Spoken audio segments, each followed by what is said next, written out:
and hands off to the running back who breaks tackles, gets to the 50-yard line, and then run out of bounds in Bear territory. First down, Tigers, 20-yard gain on the play. That's Hurst, and he looked strong on that carry. Good carry right on the near sideline, breaking tackles and picking up first down into Bear territory, and the Tigers are in business. First and 10 Tigers at the Bear 45-yard line. Again, that powerhouse backfield with a full contingent. Handoff to the tailback. He gets hung up at the line of scrimmage this time and gets maybe a yard on the play. Hurst again, and we'll give him 2 on that carry. He's just kind of a big, powerful back coming out of the backfield. Lists him at 5'8", 190, but looks a little bigger than that. 6:17 left to go in the first quarter. No score, Bears and Tigers here at Polinsky Field.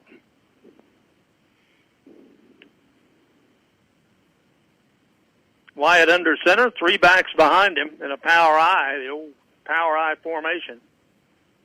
Hands off is mixed up a little bit there, and the Bears' defense is quick to cover it. Didn't look like the quarterback got the handoff made, and the Bears were there, so loss of a yard on the play.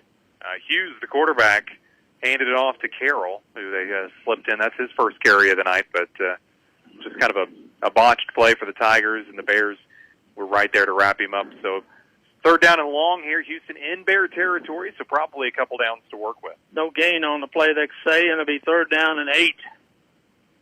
Wyatt now goes back in the gun with a back there with him. Looking around and timeout. Calling for a timeout, Houston. We'll take a time in here for 60 seconds. You're listening to SCA Football on KUK on the Q94. Do you miss the days when it felt like your bank was there for you? Good news. West Plains Bank and Trust Company Houston branch is open for business at 6783 Highway 63 in Houston. Lender Kurt Huguenot and branch manager Amanda Hamilton lead a team of local community bankers ready to open new personal and business accounts and discuss loan needs. Stop in Houston branch. Visit westplainsbank.com or drive through our ATM under the purple canopy on 63 in Houston. West Plains Bank and Trust Company. Every customer leaves a friend. Member FDIC. Foster's Auto Body, Muffler, and 24-hour wrecker service is in Willow Springs and proud to support the Willow Springs Bears. If you need a windshield replaced, Foster's Auto Body, Muffler, and 24-hour wrecker service is definitely the place to go. Foster's Auto Body, Muffler, and 24-hour wrecker service. When you need help, they're there to help you. 469-1255. Welcome back. Houston having a third down and 8. Took a timeout there. They're at the Bear 43-yard line. Third down and 8 situation. And Hughes, the quarterback, wanted to talk about it, so they did, and now they're ready to go. Out of the gun. Gets the snap, wants to throw. Quick pass over the middle. It is caught inside the 40 down at the 38, but short of a first down, so it will bring up a fourth down play. Good catch on the far side by Colton Geyer, the sophomore receiver for the Tigers. A little bit of a low throw from Hughes, but able to pick it off the ground and give the Tigers a fourth down and 2 here, so a manageable fourth down in Bear territory. Ball on the 37-yard line. Very similar to the Tigers' first drive. Bears held on that first one, and the Tigers will try to get it past that first down marker. Fourth down and a short 2 for the Tigers. They go under center. Hughes does. The quarterback gets the snap, hands off to the quarterback, and he got the first down inside the 35 to the 34-yard line. Maybe the 33. It was Hurst, and I like that from Coach Sloan. He just decided, you know what, we're going to put everybody up there, and sometimes you kind of get cute when it's short yardage situations, but there was nothing cute about that. They just gave it to Hurst and put everybody in front of him, and he didn't have any problem picking up those 3 yards. First and 10 for the Tigers. Ball at the Bear 32-yard line. Full house backfield. Hurst now shifts out of that. They shift into more of a spread formation, and Hughes goes in and hands off to his running back, who's into the Bear secondary. Another first down, gets inside the 20, down to about the 19. Hughes tripped up there, or I think he might have gone for the touchdown. Over on the far side, didn't see who tripped him up, but Hughes had a full, or rather Hurst, Hughes and Hurst, those are a couple H names, but Hurst got tripped up. And First and 10 from the Bear 19-yard line. Using the same shifting out of a I to a spread formation. They hand off again to the running back going around the left side of the Bear line. He gets down close to the 15-yard line. It's Hurst again. They've been using him a lot. That's already his 8th carry here in the first quarter. We've still got 3 minutes and 20 seconds left to go in the first frame. So Hurst has been the workhorse for the Tigers here in this first half. Spot the ball at the 15-yard line, 2nd down and 6 for the Tigers from the Bear 15-yard line. Full house backfield, and then they shift out of it. Go into a power I type formation now. And hand off to the running back, and he is down for a loss on the play.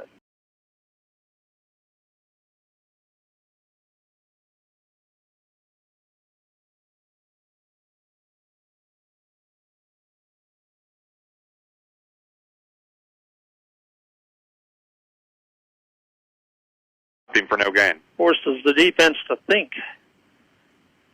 3rd down and 5. They give him a yard on that play. Quarterback under center this time in the power I formation. And where's straight ahead? Just a straight ahead dive play, and he gets near the first down. Down near the first down, but I think it's going to be maybe a little short. Spot the ball at the 9-yard line. I believe it's going to be, well, maybe they may have to measure. I think they're going to measure. Timeout called by the official to bring in the chain gang. That was Dimitri on the carry, and we're just going to call Dimitri by his first name because his last name, Vinovici Visky. It's and I know some Russian names, but that's a big one. Veniatchovskii. So V. First down. Dimitri V gets the first down for the Tigers. First and goal. 5th first down of this first quarter, but no points yet to show for it for the Tiger offense. But a great opportunity here. 1st and goal from the 9-yard line. Liberty leading Kabul 14-0 early in that one. Try to update you some scores as we go along tonight. Hughes, the quarterback, operating out of the power I formation, under center unless he shifts out of it. Gets the snap, hands off to the first back through. Not much there, a couple of yards. Anthony Carroll goes to the left, picks up, give him a yard on the carry. So Coach Sloan going to some other guys, trying to give Hurst a rest, but I would expect them to go back to their featured running back here to get a touchdown. 2nd and goal.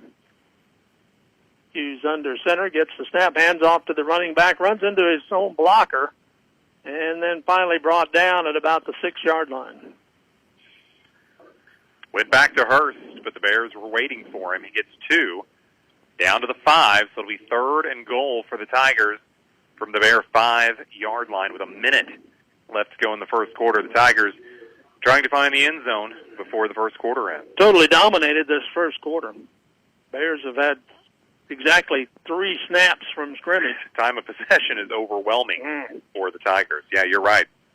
3 snaps and no yards. Tigers to the line of scrimmage. Power I type formation. There's the snap of the football and the handoff, and he's in the end zone for a touchdown. Hurst takes it in from the left side. And the Tigers break out in front 6-0 with 35 seconds to go in the first quarter. Hurst caps a really impressive drive for the Tigers, and he is no doubt the MVP of this first half. Comes with 35 seconds left to go in the quarter. Tigers on the board first here tonight at Polinsky Field. Looks like they're going to try to kick the extra point.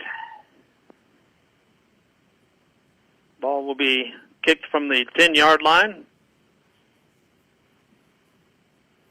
Ball is down. The kick is blocked by the Bears. So with 35 seconds left to go in the first quarter, Houston Tigers 6, Willow Springs Bears nothing. We'll be back with the Tiger kickoff in 60 seconds. You're listening to SCA Football on the Q. Hey, sports fans, this is Steve Airy. I want to toss a shout-out to all of my friends in Thayer, Willow Springs, Mountain Grove, West Plains, Mountain Home, and everywhere in between. Y'all know I move around. When it's time to move, I call my buddy Corn. He knows how to close. Solomon Cornelius, broker owner, Willow Springs Realty, LLC. Call today, 417-469-2869. You win with good people. Steve Airy. It's where to go and buy your car. Great service and best price by far. In West Plains Mo, it's where we are. Taylor Grubauer Chevrolet in West Plains. I'm Taylor Grubauer. When I was a young boy, I always dreamed of being a Chevrolet dealer. Now that dream is a reality here in West Plains, and I look forward to being able to continue to serve the community as your local Chevrolet Buick GMC dealer. Find new roads at Taylor Grubauer Chevrolet Buick and GMC in West Plains. 35 seconds left to go in the first quarter. Houston breaks out on top of the Bears 6-0 in the opening quarter here in Week 7 of the high school football season in Missouri. Tigers to kick off to the Bears from the 40-yard line. It's a squib kick. Where's it going? Taking it to 10. Take up to the 30 30-yard line. Fly in. From both directions, we had flags coming in. From the white hat in the Willow backfield and from the black hat on the Tigers side. The back judge was throwing them too, so we'll see what that's all about. Holding on the Bears. Blocking the back, I believe. Okay. Either way, it's going to be a penalty on the Bears, marked off from the 30. So that'll take it back to the 20. They'll mark it at the 19. So the Bears will have it 1st and 10 from their own 19. That's the 4th penalty on the Bears. None on the Tigers. Tigers played a clean game. They've been methodical and lead at 6-0 with 30 seconds left to go in the first quarter. Bears 1st and 10 for offense for the Bears from their own 19-yard line. Radamek at quarterback gets the snap. High snap again. Hands off to his running back. He's got a little running room. He's over the 20, over the 25, up to about the 27-yard line. That's the best run of the night for the Bears.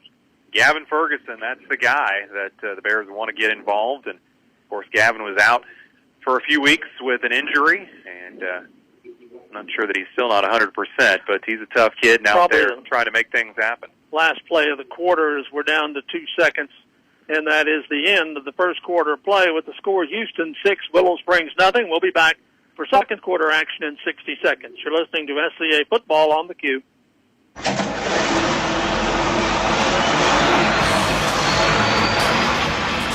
Hey, this is Steven at TLG Peterbilt in Willow Springs. We proudly support our Willow Springs Bears. Here at TLG Peterbilt, we offer an extensive lineup of replacement parts for all makes, all models of all trucks and all trailers in the industry. Uptime all the time. The Larson Group Peterbilt in Willow Springs. Find us online at tlgtrucks.com or visit us on US 60 in Willow Springs. It is the mission of Cox Health Center in Willow Springs to be here for our community. As part of that mission, our nurse practitioners are offering extended hours on most days, opening at 7 a.m. until 6 p.m. Walk-ins are also welcome for nurse practitioner visits. Dr. Lori Clarkston, Naomi Dick, FNP, Teresa Ward, FNP, Carla Clinton, FNP. Cox Health Center in Willow Springs, located on Main Street next to Booster Field. Second quarter getting underway here in Willow Springs with the Bears trailing the Houston Tigers 6-0. Bears have a 2nd down and 2 at their own 27-yard line to start this second quarter. What has been dominated totally by the Houston Tigers. Time of possession in that first quarter was about 11 to 1, something like that. It was really lopsided, and the scoreboard indicates that. Second down and 2 for the Bears. Rolomic under center. 3 wide receivers, 2 wide outs, hands off the football, and the running back gets up to the 30-yard line. Could be enough for a Bear first down. It will be. And Gavin Ferguson picks up 3 more yards and gets the Bears their first down of the night. We start the second quarter with Houston on top 6-0. West Plains leading Parkview 14-0. Liberty over Kabul 14-0. And Ava and Fair are scoreless after 1. It's going to be a good game. First and 10 here for the Bears at their own 30-yard line. 3 wide outs to the far side of the field. Rolomic out of the gun. Play clock down to 4. Looks over at his coach for this signal. And high snap again, and he just tucks and runs with it and gets what he can. A couple of yards up to about the 33. Glanced over at Ferguson like he might pitch it, but then just decided to do what he could. They got it down to 1 on the play clock, just barely got it off, and Taylor did a good job just to get something out of it and end up with a decent spot. We'll give him a yard, maybe a yard and a half on the scramble. And to the Bears' credit, their center that they had at the beginning of the year, before the season started, broke his leg right before Warren the season started. Yeah, and he's a good one. And so that really has bugged the Bears all season. Rolomic gets the snap on second down, and he wants to throw. He goes in the air. Was it caught or not? It was caught, and then he was leveled. Caught for a big loss. Tigers. There are flags on the field, a couple of them. One was thrown right at the snap, and then the other thrown on the hit. So we'll see what the call is here from the White Hat. Well, he's backing up into the Bear side of the field, but I don't know if that means anything. Procedure start on against the Bears. What else? Targeting on the Tigers. Oh, well, that's... what? The offset? The offset. Targeting is a 15-yard penalty. Procedure is a 5-yard penalty. They'll pick it up, and we'll do it again. And we'll take that. I don't know that was target. I mean, we won't get into the what is and what isn't targeting. That was a good hit over on the far sideline by the Tigers. Sure. It was hard, no doubt, but it didn't look illegal at all. Well, and it'll be second down and 9 for the Bears, so we'll just scratch that play from the book, and I think the Bears are okay with that. I'm not sure the Tigers are, because they strung that out and made a really nice hit. Would have been about a 4 or 5 yard loss on the play. So it's offsetting, but it favors the Bears. Second down and 9 from the 32-yard line. That's where the Bears are. Rolomic out of the gun, gets a nice snap this time. Hands off to the running back, trying to create some blocking, but it's not there. There is no blockers to follow, and a loss on the play of a yard will make it 3rd and 10. Ferguson loses a couple, and the Tigers... There's no blocking there. He went to the right him, side. There just wasn't any blocking there. Tigers followed him over there. Now the Bears will have a 3rd down and 10 from their own 31-yard line with 10 minutes to go in the half. And we've got both teams on their sideline. I didn't see a motion for a timeout, but it will be a water break here at Valencia Field. Well, 10 minutes to go in the first half. Take a 30-second time in. You're listening to SCA Football on the Q. United Country Ozarks Realty and Auction Group in Willow Springs is proud to sponsor Willow Springs Bears. Ozarks Realty and Auction Group is here to serve you. Whether you're selling your home or property, or looking for your next farm, ranch, home, or hunting property. Local offices in Willow Springs, Mountain Grove, Mountain View, and Mansfield, we are here to serve buyers and sellers in the entire Ozarks region. No one knows the country like we do. United Country. 10:02 left to go in the first half of play here in Willow Springs, and the Houston Tigers lead the Willow Springs Bears 6-0. Bears have a 3rd down and 10 at their own 31-yard line after the water break. And yes, here it is, October, but it's still warm out there. Yeah.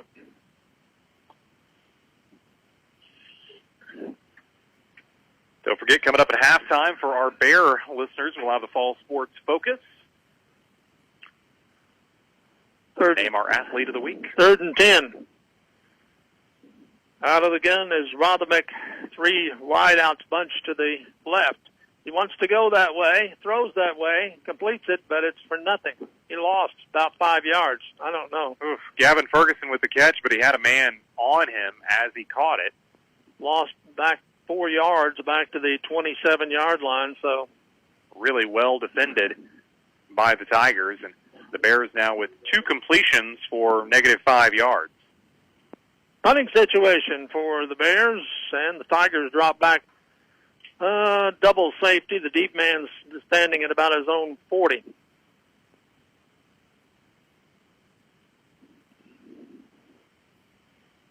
There's a snap. Good snap this time. End-over-end kick. Takes a Willow Springs roll. Picked up 35-yard line by the Tigers. 40, 45, 50. Flags go down as they get into Bear territory at the 45. Flag sitting at about the 44 of Houston. That would be in the area of a hold. Dimitri with the run back there. We'll scratch that. It was Dakota James with the return for the Tigers. Holding on the Tigers. So it's going to put them back a little bit. The area of the flag was the 44-yard line, so take it back to the 34. The 1st and 10 to the Tigers there. 9:06 left to go in the half. Tigers leading 6-0. Turned the ball over on downs their first possession, scored a touchdown on their second, and they have just kept it in the hands of Hurst and let him do a lot of the heavy lifting, and he really did on that last drive. Hughes at quarterback for the Tigers. Out of the gun this time, gets the snap and hands off to the running, but no, he wants to throw. Pulls it back, got a man wide open, and nobody on him. That's a 6 right there. Well, there is a flag that was thrown right at the snap, and it was a free play for the Tigers, and if it stands, it's a touchdown. Tigers are coming back upfield, so I assume that it was against the I thought Tigers. it was a false start, but if it's not, then that's a touchdown. Well, there was nobody on the receiver. No, I mean, nobody within 10 yards. Let him go. It's either a 67-yard touchdown or everybody's coming back. Oh, I think everybody's They're all coming back. So the Tigers got a good practice run in there for a nice bomb. Pretty 67-yard touchdown pass will come all the way back, and it'll be a 5-yard penalty on the Tigers. Tigers really had not been penalized here until the last couple of minutes, and that was a costly one. 2 plays in a row, the Tigers have had penalties. I think the Bears kind of knew it was a penalty and may not have given max effort there, which I'm a Bear fan, so I hope that's what the deal was, because, man, he was wide open. The receiver had nobody close to him. 5-yard penalty takes it back inside the 30 to the 28-yard line, and we'll make it a 1st and 15 for the Tiger offense. Stops the clock with 8:55 left to go in this first half of play. Tigers send one man out wide to the near side of the field. Hughes has got him bunched in around him back there, and he hands off to the running back, who gets about 5 on the play up over the 30 to maybe the 32-yard line. Hurst carries it again. Down at the 31, so a gain of 4 on the play. We'll bring up a 2nd down and 11 for the Tigers. 12th carry of the half for Bailey Hurst, the senior for Houston. 2nd down and long, 8:20 left to go in the second quarter. 6-0. Houston on top. Wide receiver comes out to the near side of the field, one to the far side of the field. Out of the gun. Reverse, and the Bears defender on it fell down, but they still wind up getting short yardage on the play as the Tigers came to the near side on the reverse and picked up about 4 up to the 35-yard line. Be 3rd down and long. Pretty well executed, and the Bears were lucky to get back and defend that. It was given to Hurst, who flicked it to Dimitri. It's a good play call by Coach Sloan. Everybody keying on Hurst, and flicked it to Dimitri, but couldn't quite get that Turner corned. Three wide receivers this time, more of a spread look for Hughes and the Tigers. Hughes drops back 3 steps, wants to throw, hit as he throws. Oh, it's complete. And complete for a first down at the 49-yard line. John Kimmery with the catch, but, man, give Hughes a lot of credit. He was hit hard as he threw the ball and made a perfect strike to Kimmery, and the Tigers moved the chains close to midfield.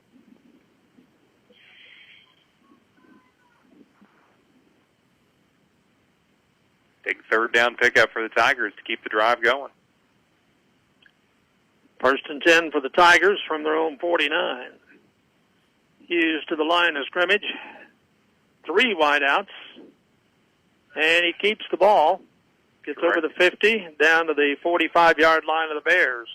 That Wildcat where they slipped. Okay. Wildcat snap. To Hurst. Did that earlier and gets about 6 yards on it this time. Down to the Bear 46-yard line. Second down and 4 for the Tigers. Maybe second down and 5. Fast-moving game as the clock has rarely been stopped. 7:37 is the time, and we're halfway through the second quarter. Hughes under center with the powerhouse backfield, flips to the deep back, and he gets into the Bear linebacker situation, and he gets about 3, but he didn't get into the secondary, so Bears keep him from getting a first down, but he did get positive yardage down to the 42-yard line of the Bears, needs to get almost to the 40 for a first down. Third down and short here for the Tigers halfway through the second quarter. Tigers huddle up at midfield, break the huddle, come up to the line of scrimmage. On third and short. Bears shifting the D-line around. Hughes goes back under center. Tiger jump. 3 backs behind him, and the flag goes flying before the snap is made. Procedure penalty. Dimitri, who had lined up as a tight end, leaned forward, couldn't stop himself, and could be a costly penalty for the Tigers on this drive. Takes the third down and 1 and do a 3rd and 6. Takes the ball back to the 47-yard line. 3rd and 6. 4th penalty of the night for the Tigers. Bears have had 5. Tigers break the huddle. Show more of a running back offense this time. Everybody in tight. 3 backs behind Hughes. And the handoff goes up the middle, and first down Tigers as they get down to the 40-yard line. A good push by the Tiger offensive line. And it was Zachary Fuel, senior, for the Tigers. They shift a new running back in there, and he's able to pick up a first down. Picks up about 8. First and 10 Tigers at the 40-yard line of the Bears. Again, double tight end set with 3 backs behind Hughes. He gets the snap and keeps the ball, and there's a fumble on the play. The Bears pick it up and then fumble it again. Who got it? Bears have it. Do they have it? They do. Scooter Osborne. Wow. Picked it up and wanted to take it all the way to the house, but couldn't quite do that. There is a flag over on the far sideline. We'll see what they want to do with that, but if it stands, it'll be our first turnover in the game and a huge momentum switch as the Tigers were driving, looking to go up by 2 touchdowns, and instead the Bears could have it pretty deep in Tiger territory, and they will. Tigers have unsportsmanlike conduct called on them. I think that's what that means. I think it's the scoot back, the sideline. Oh, okay. Sideline warning, which we've seen more of that this year than I've ever seen. Maybe is that a Misha?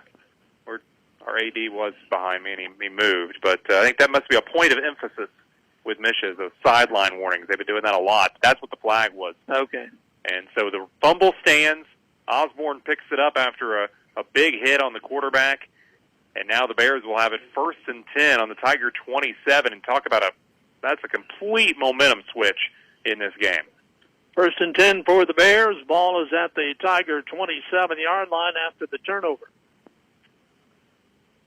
Rothermick under center gets the snap. Hands off to the running back. He's caught in the backfield and hit for a loss on the play. The Bears just can't generate any offense, Marty. That's the problem. You were hoping Osborne would be able to just scoop that and go all the way in and get a touchdown that way, because the Bears have struggled really with that all year, is just getting anything offensively going. They've been challenged. Even tougher tonight than it has been in past games, so a loss of a yard. Credit the Houston defense for being prepared for this one. Back to the 28, second down and 11 for the Bears as they break the huddle at the Houston 28. Need one of them big ones if you're a Bear fan. If you're a Houston fan, you need a turnover here. Rothermick gets the snap. Throws to Kohler. There you Kohler go. breaks the There's tackle. your Gets playmaker. inside the 15 and got a first down. Yeah, there's your playmaker. He is the lone Bear playmaker. At times. At times, yeah. That's a 16-yard pickup. Rothermick to Kohler. Just a quick flick. Kohler was lined up as a wide receiver. Just a quick toss to him out there and let him do it one-on-one. And that's where the Bears, when they need a little electricity, it's got to be Ferguson or Kohler or Rothermick doing something. Spot the ball at the 12-yard line. 1st and 10 for the Bears at the 12. Handoff goes nobody up. there. Nobody there. Ooh. Tried to hand the ball off, and there wasn't anybody there to take it. That's a mistake by the Bears as Rothermick turned to hand it off, and there was 0 Bears in the backfield with him and plenty of white jerseys, stopped by big number 58 for the Tigers. Loss of 2 back to the 14 will bring up a second down and 12 for the Bears from the 14-yard line of Houston. Bears fortunate it wasn't a bigger loss than that. 3 minutes left to go in the half. 6-0 Tigers. Bears in the red zone, trying to get in before halftime. 2 wideouts to the far side of the field, I formation. Rothermick sacked at the 20-yard line or the 19, so loss of 5 more.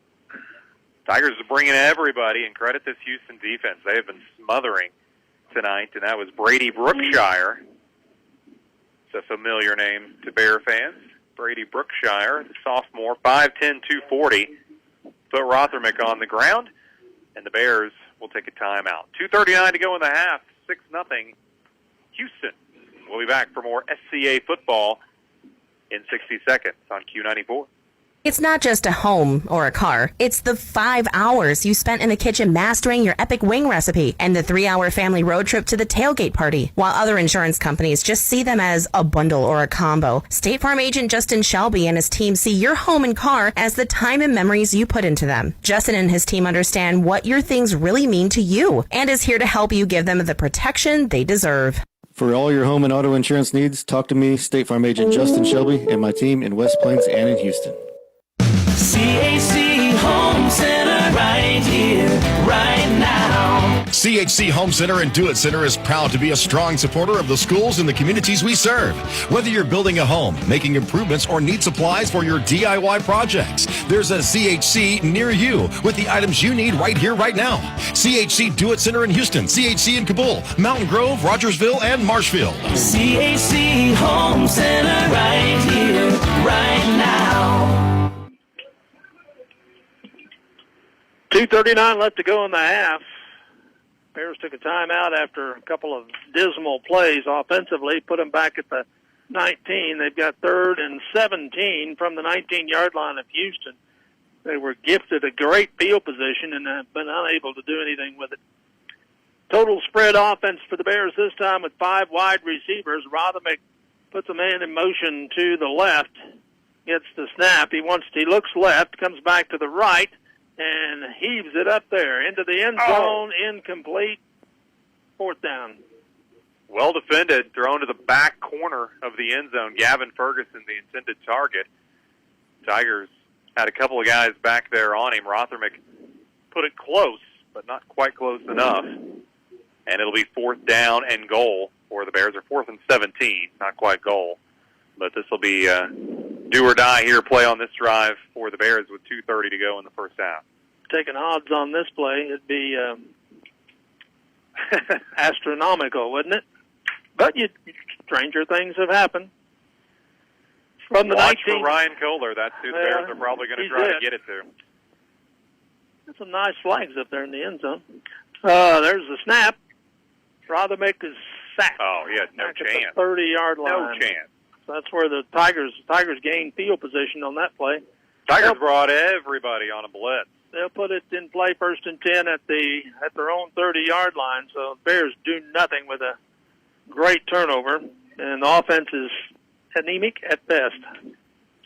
Well, what's this Missouri welcome? Well, what's all that? That's the band getting ready band? to perform. Oh, Bear my. Pride Band coming up at halftime, and Bear fans will enjoy a show at halftime and maybe kind of get a chance to not think about the offense for a couple of minutes. 1st and 10 for the Tigers at their own 30-yard line. But still got plenty of time. Running back goes to the right and tripped up and down at about 34-yard line. Bears had contact right along the line of scrimmage, but Hurst kept his footing, broke a tackle, and ends up picking up solid 3, almost 4 yards. Clock running with 2:06 left to go in the half. Still plenty of time for the Tigers, who lead it 6-0 here over the Willow Bears. They come up to the line of scrimmage, bunch everybody in tight, double tight end, 3 backs behind the quarterback, hands off to the running back, and he's over the 35 to about the 36-yard line, so gain of a couple. That's Fuel, the running back for the Tigers. Bring up a 3rd down, and Houston doesn't look like they're too anxious to try to make something wild happen here in the last 90 seconds. But if you're the Bear defense, you don't want to be lulled to sleep either. 3rd down and 4 for the Tigers here at the 37-yard line. 2 wideouts for quarterback. Then there's a timeout. Tigers take a timeout with 1:08 left to go in the half. We'll take a time in here. You're listening to SCA Football on the Cube. Daddy, remember that the important thing is I'm okay. What did you do to my car? Remember that the important thing is that I'm okay. What did you do to my car? Well, Daddy, I was following my GPS instructions, and it said, make a right turn, and well... What did you do to my car? Your car will be okay. I had the tow truck driver take it to Medlock's Body Shop. Medlock's Body Shop in Houston. We can fix wrong turn mishaps. Free feels good, especially when it's checking from West Plains Bank and Trust Company. And when we say free, we mean free. Free mobile banking with deposit, free bill pay, free e-statements, and free Houston Tiger debit cards that give back to the school with each purchase at a retailer. But wait, there's more. Get a free gift just for opening a new account. Refer a friend who opens an account and you both get a free gift. View account details at westplainsbank.com. West Plains Bank and Trust Company. Member FDIC. Welcome back. After the timeout, Houston took a timeout with 1:08 left to go in the half, facing a 3rd down and 4 at their own 37-yard line. And after the timeout, they put their quarterback back in a shotgun formation by himself back there. It's a man in motion to the right. Motion man gets the ball, got a 1st down, and knocked out of bounds. Oh, and a late about hit the by the 40-yard Bears. line, probably. Drug him out of bounds. He was clearly out of bounds. And then a couple seconds later, here comes the yellow flag from the Houston sideline. So that would probably be a late hit. Hurst will get the 5 yards they needed for a 1st down, and then we'll probably be tacking some yardage on that for the Tigers. And all of a sudden, Houston, with a minute left, would be in Bear territory with a chance to go up by 2 touchdowns. Personal foul against the Bears is the call, and that will mark it off from the 42-yard line of Houston. So that'll take it down to the into Bear territory. At the 30, at the 43, that's where they're going to mark it. 1st and 10 for the Tigers there with a minute left to play in the half. Tigers are fired up and ready to go. Haven't seen Hurst throw it a lot, but he did have that nice touchdown that was called back. Hughes. Yeah, Hughes, Hurst. Hughes is the quarterback in the gun this time. Keeps the back there with him, hands off to the back, and that's Hurst. Hughes and Hurst show. It's the double H show here. loses a yard. Clock running at 50 seconds left to go in the half. Bears trying to get into the locker room, just down by 6 points. Tigers trying to dial up something big here to end the first half. Taking on a lot of time. Clock down to 33 seconds. They come to the line of scrimmage on 2nd down and 11 at the Bear 43. Wyatt Hughes back there out of the gun. Keeps the back there with him. Gets the snap. Wants to throw, setting up a little screen to the near side, and caught and down inside the Bear 40-yard line with 12 seconds left to go on the clock here in the first half. It'll be a 3rd down for the Tigers at the Bear 38-yard line. Tigers will burn their final timeout with 12 seconds to play in the half. We'll take a time in here. You're listening to SCA Football on the Q. We all want to be on a winning team. When you're thinking of selling, call Solomon Cornelius and his team of experienced agents at Willow Springs Realty, LLC. Licensed since 1997, serving both southern Missouri and northern Arkansas. They know how to help you get ready for the market and gain top dollar for your property at a fair price. Call today, 417-469-2869, 800-442-2150. Tell them Coach Jerry put you in the game. Home of the Bailey Factor. Bailey Chevy would love to serve your transportation needs. Whether you're a Eagle, Zizzer, Tiger, or wherever you call home, Bailey Chevy would love to serve your transportation needs. Come see us at Bailey Chevy, home of the Bailey Factor in beautiful downtown Willow Springs. Call 469-3111. Bailey team is gonna get it done. Incomplete pass. And back at Polinsky Field, the Tigers had a 3rd down and 5. Took the snap of the football, and the quarterback threw an incomplete pass. So we've just lost a down. We're in the same situation, though. 4th down and 5 for the Tigers at the Bear 38-yard line with 8.3 seconds left to go on the clock. So could be the last play of the half right here. Tigers may dial up something big.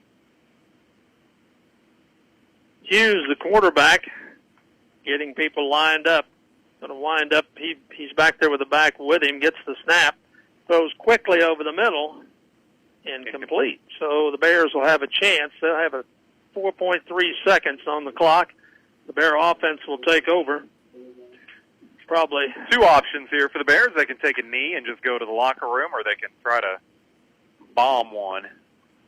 Well, if I were going to bomb one, I would send Ryan Kohler on a post pattern and throw it how far as you can to Kohler. Might put Ryan Friga in there. He's got a big little bigger arm, but Rothermick will hit the field. So the Bears want to do. Take over on downs at their own 38-yard line. 4 seconds to go. Rothermick under center takes a knee. Yep. Yeah, probably the best thing. Go That's reevaluate. That's the end of the first half with the score: Houston 6, Willow Springs nothing. And we'll be back to talk about it in 3 minutes. You're listening to SCA Football on the Q. And there's a flag on the play. Ozarks Healthcare Orthopedic and Spine Surgeons Dr. Karen, Dr. Charlie, and Dr. Roeder specialize in sports injuries, total joint replacements, spine procedures, as well as hip, knee, shoulder, and hand surgeries. If your doctor is recommending orthopedic and spine care, choose Ozarks Healthcare Orthopedics and Spine, where they are focused on your health. Ozarks Healthcare Orthopedic and Spine. Do you long for the good old days every time you need to shop for groceries? You know, good old-fashioned customer service, a clean store where everyone greets you with a smile, where the butcher will custom cut your meat and do special orders too, fresh, even locally grown produce, and when you don't feel like cooking, a great deli. It's been here all along and open 7 days a week in downtown Willow Springs. G&W Foods. And when you're done saving, they'll even carry your groceries out to your car. Gentleman Jim's Wrecker Service in Mountain View and Willow Springs is proud to support our local sports teams. If you need a tow, call Gentleman Jim's. They are bonded and insured and have the equipment to complete any job from small cars to semis. So if you break down or need a tow for any reason at all, pick up the phone and give them a call at 934-6594. Gentleman Jim's in Mountain View and Willow Springs. Give them a call anytime you need a tow. Fall hunting season is here, and Monty's Outdoors at the Southern Hills Shopping Center in West Plains is your headquarters for the outdoors. You need camo, you'll find a great selection of camo and great sizes at Monty's Outdoors. Boots, calls, attractants, everything you need for the fall hunting season, you'll find at Monty's Outdoors. Deer stands, hunting blinds, shooting sticks, it goes on and on. Monty's Outdoors, Southern Hills Shopping Center, West Plains. Sounds Gone Mad is proud to sponsor our Houston Tigers. Let your mad out. Sounds Gone Mad in Houston offers professional installation and service for your home and car audio, IPTV, home and business security systems, and now offers window tinting for your car, truck, or SUV. Let your mad out.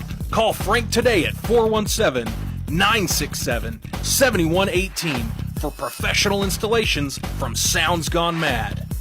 It's not just a home or a car. It's the 5 hours you spent in the kitchen mastering your epic wing recipe and the 3-hour family road trip to the tailgate party. While other insurance companies just see them as a bundle or a combo, State Farm agent Justin Shelby and his team see your home and car as the time and memories you put into them. Justin and his team understand what your things really mean to you and is here to help you give them the protection they deserve. For all your home and auto insurance needs, talk to me, State Farm agent Justin Shelby, and my team in West Plains and in Houston. Welcome back. Halftime is going on here at Willow Springs. The Bear Band, we might open the window up and let that come in a little bit. Yeah, you can hear some background. And, we'll talk about them here in our Fall Sports Focus coming up in just a minute. Okay, first of all, score at halftime here is Houston 6, Willow Springs nothing, and the stats prove that Houston's been dominant. Yes, they have, and really, if you're Houston, you're kind of frustrated because you're only up 6-0. And right. if you're Bears fans, you're like, whew.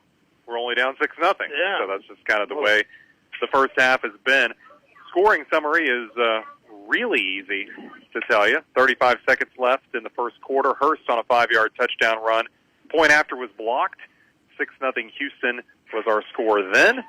6-0 Houston is the score now as you hear the sounds of the band coming in the background. For the stats for the first half, for the Bears, not much there. 0 total yards in the first half for the Bears. Had some positive yards, but when you factor in the positive with the negative, it equals exactly 0 yardage for the Bears in the first half. So there's your Bears stats. Not a lot to report. If you're a Bear fan, that's embarrassing is what that is. Just nothing there offensively. Rothermick to Kohler, that was the highlight play with 16 yards on that play, but then the Tigers started that blitz, and Rothermick just had no time. For Houston, the Tigers have really depended on Bailey Hurst. He's got 17 carries for 73 yards. They've ridden him hard, but he's been able to produce. Tigers getting first downs. They're just not getting in the end zone and did have that one turnover, and that one turnover is probably why this is still a 6-0 game. The Bears had a great chance to maybe tie it up. But had it in Houston's red zone, couldn't do anything with it. That's where we're at. First and 10 from the 12-yard line, but then they went backwards and wound up at the 30. So, let's take a look at some scores before we get to our Fall Sports Focus. And you can listen to the Bear Pride Marching Band. They've got a contest coming up tomorrow, and we'll mention that here in a minute. But ranked teams in the area, number 2, Fair Grove, leading Buffalo 22-6. Number 4, West Plains over Parkview 21-6. That's 30-6 now. 30-6, all right. And in the SC8 battle of the night, number 4, your pick, Ava, up on number 8, Fair, 14-7 in the second quarter. Good game down in Booger County. Marionville leading Sarcoxy 14-6, and in some other area scores, Forsyth beating Stratford in our district 14-7. That's the 2 and 3 seed in our district right now. And Liberty up on Kabul 20-0. That's a quick score update. And we will move into our fall sports focus. This is the Willow Springs fall sports focus, so we're trying to be a little bit unbiased tonight. So if you're a Houston Tiger fan, you can just kind of leave for about 5 or 10 minutes as we talk Bear sports. And if you're Bear fans, then enjoy. There you go. What All right. sports would you like to go to first, Larry? Let's talk. I hear some wonderful things coming from the tennis camp, so let's start there. You're going to start big. I'm going to start big. All right, tennis, Monday. They competed at the individual district tournament in Rogersville. And, of course, tennis has a team tournament and an individual tournament. So the individual tournament, number one doubles team of Kylie Cox and Maddie Perkins finished as the district runner-up and advanced to play at the state sectionals. And then they had state sectionals today, and where is my note on that? They won it. That's the important thing. Okay. Played Nevada and won in straight sets.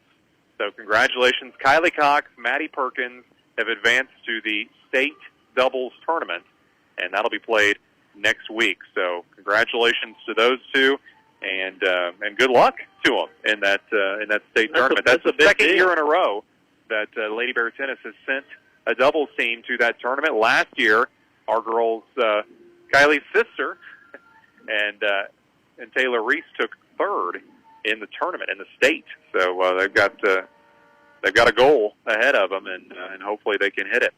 Also in that tournament, the other doubles team of Shaston Mayberry and Brenna Barnes won an opening match and then lost to a good Bolivar team. In singles, Claire Clarkson lost in the opening round. Braylee Zimmerman won her opening round match, but then lost to Rogersville. That was the individual side. On Tuesday, they traveled to Rogersville for the semifinals of the team district. 3-hour match came down to the last match on the court. Both teams had won 4 matches, and we fell just short in that match, losing to Rogersville 5-4. 4 winning matches were Kylie Cox and Melena Wilson at number 2 doubles, Shaston Mayberry and Brenna Barnes at 3 doubles, Maddie Perkins and Shaston Mayberry in singles. And so the team ends the year at a 10-3 record. So congratulations to Coach Cox and the tennis team, as they have just done a fantastic job, as usual. Yeah. We've just come to expect that from tennis. 10-3 record for the tennis girls, and Kylie Cox and Maddie Perkins moving on, winning sectionals today, moving on to the state tournament next week.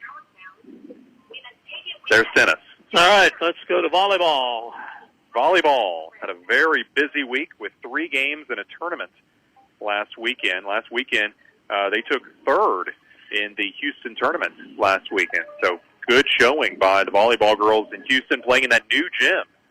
I'm excited. I'm ready to go there. I hear it's not like the Mountain Grove gym. The arena, the hangar. Yes, the hangar. Yes. I hear it's just a really nice gym. Well, so we'll have to wait to experience to it before we can compare. Yeah.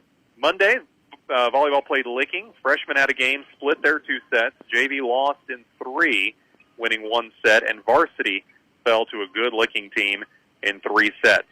Tuesday, girls played Winona at home, another really good program. That Winona team, man, they're always good. JV only got to play 1 set, but they won it with a score of 25-11. And the Varsity played a close game, but fell to Winona in 3 sets. And then Thursday, last night, the team traveled to Plato. JV came out really strong, won both sets, and Varsity won all 3 sets with close scores.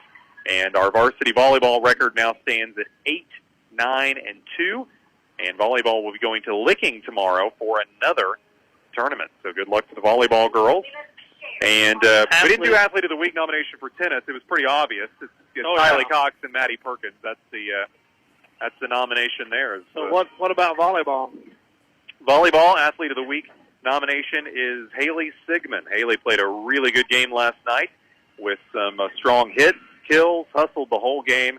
So senior Haley Sigmund is the volleyball nomination for Athlete of the Week. All right. Cross country, is that next?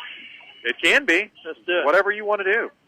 So let me find my cross country notes. Coach Wagner. Yeah. Oh man, he is prepared. We dog on Coach Wagner sometimes. I know. We're kidding. He gives me some really good info. Cross country. The band finishes up a stellar run of their show, and we'll talk about them in a second. But the crowd really enjoyed that big show from the Bear Pride Band. Cross country was at Cuba yesterday. Not only does Coach Wag, he picks up some new meets every year. This is a new one. Said it was a slow and soft course. Slow and That soft. sounds like my kind of course. The Varsity boys took third with 55 points, losing to Steelville and Waynesville. So some big-time competition. Varsity boys, individual results, Carson Smith took fourth place, Tristan Silva with 8, and Nolan Perkins finished 12th. So 3 top 15, all those guys medaled. Wow. And then you had Simon Bolander at 24th, Jackson Lee at 25th, and Jevin Pointer at 33rd. So really good showing. And 6 runners for the boys team. Coach Wagner's got to be pumped about He's that. excited, I'm sure. Varsity girls, Bethany Wagner took second in the race with a 22-minute, 52-second time. And Bethany just continues a really strong senior year, and I know she's looking forward to SCA this coming week in districts. And Haley Jade did not run yesterday, but Bethany with a really strong second-place finish. Junior high boys, we got to mention them as well. Joel Smith took 5th. Another Smith. In the junior high race. Jacob Roberts took 30th. Jaron Pointer, 47th, and Blaine Altermat in 49th. And in junior high girls, Kylie Smith took 30th. Next up, it's big. It's Monday. It's the SCA Cross Country Championships. Coach Wagner has worked hard to get the recognized SCA Cross Country Championships. We've got it at Willow, 4 o'clock on Monday. So that is a good opportunity to go out and support our cross-country kids. It's a golf course. You'll have a great time and watch these kids absolutely just work their tails off in that race. And with SCA medals on the line, and that'll be at 4 o'clock on Monday. Cross-country Athlete of the Week nomination. You might think Bethany Wagner, and she could probably be one every week, but Coach Wagner threw us a little curveball. Nolan Perkins. Okay. Nolan is Well, he had Tristan the Silva nominee. last week, so, you know. Nolan finished 12th at the Cuba Invitational on Wednesday, started his 3rd mile in 17th place, and battled back to earn his 2nd medal of the season. So good job, Nolan. He is our Athlete of the Week nomination from cross country. All right. Softball's next, right? Softball is next. Okay, let's do it. Lady Bears had big wins in the last week. Wins over Norwood last Friday, 7-5, and Hillcrest, 7-6. And the girls needed those. They got back to 500, 11-11 on the year as they prepare for district tournament play. And both those games were at home. And Norwood, it was kind of one of those games that the Lady Bears kind of dominated throughout, and then it got a little tense late. Same thing with Hillcrest. Lady Bears had a 7-0 lead and let Hillcrest kind of come back and make it interesting. But then in that final inning, 7-6, bases loaded, 1 out. What happened? Well, it was Take us through the play of the week. It's the play of the week because the Lady Bears were down to. It looked like Hillcrest was coming back, and they were, in fact. And then they had Hillcrest had a runner on third base with 1 out, and the score was 7-6. So that sets up a pretty tight play of trying to get out of that one. So the batter hit the ball back to the pitcher, who was Emma Spence, and she started.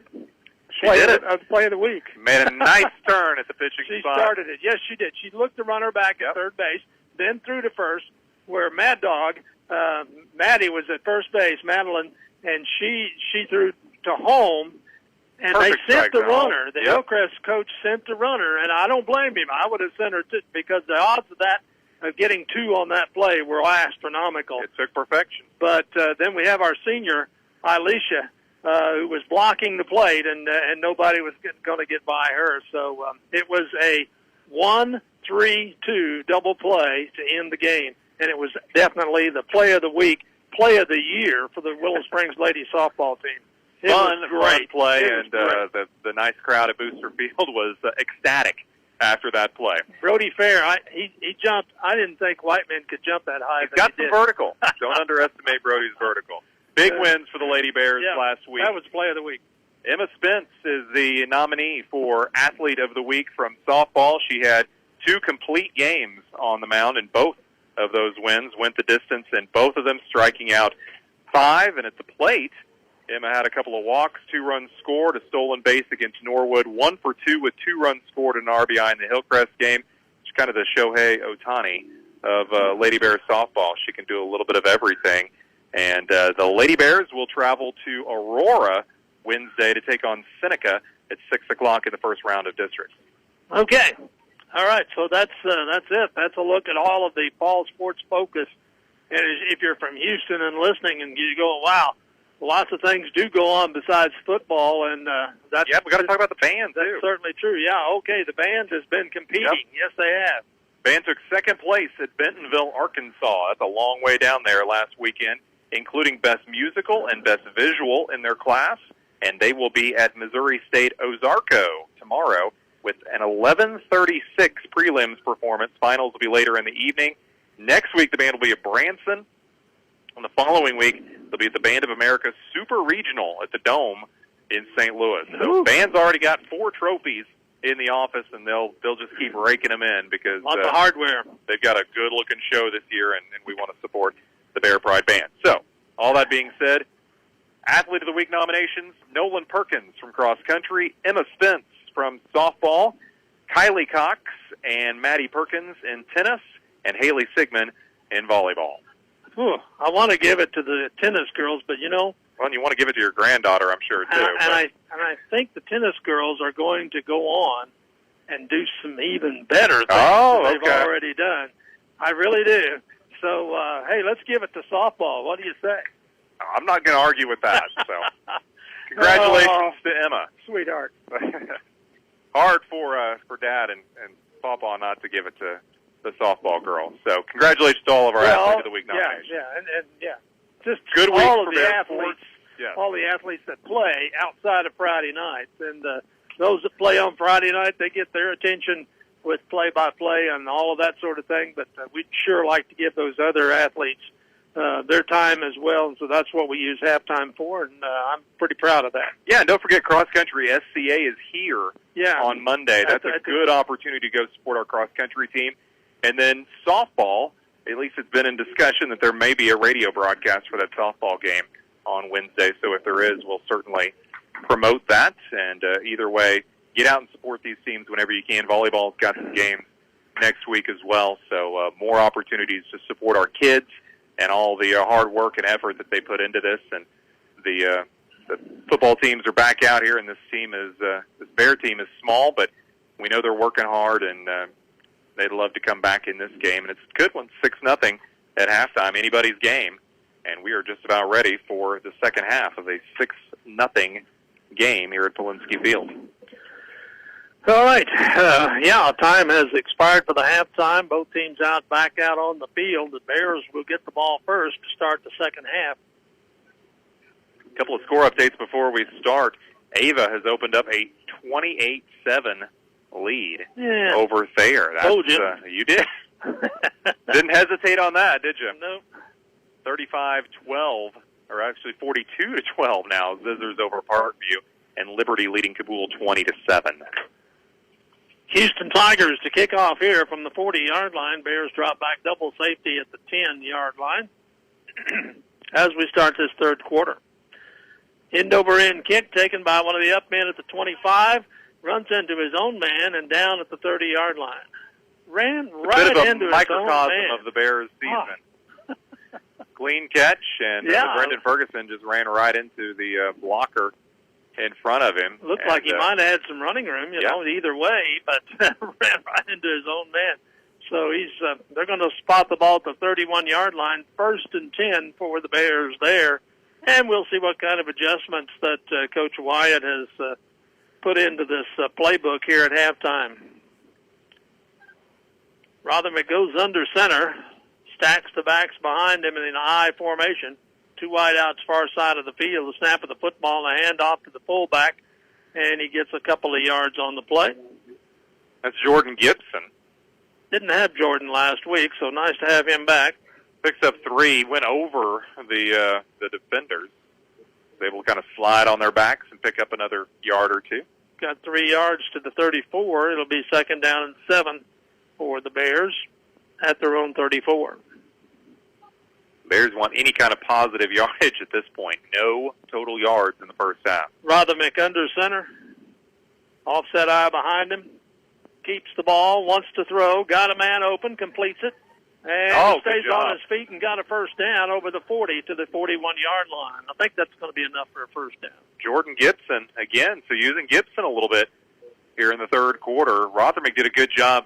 Houston likes to put a lot of pressure on the quarterback, and they've done a really nice job of that tonight. And the lefty, Rothermick, had to get rid of it in a hurry and found Gibson, who was able to stay on his feet, pick up those extra couple yards he needed for a first down. Well, Rothermick had to retreat about 10 yards.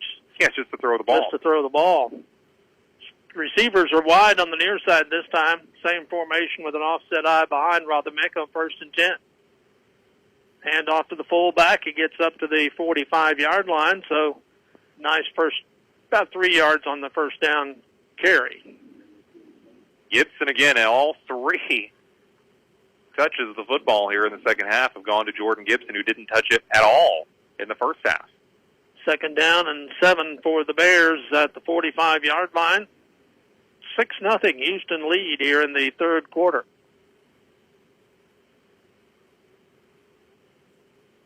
Rothermick splits the backs behind him this time, and again, 2 wideouts near side of the field.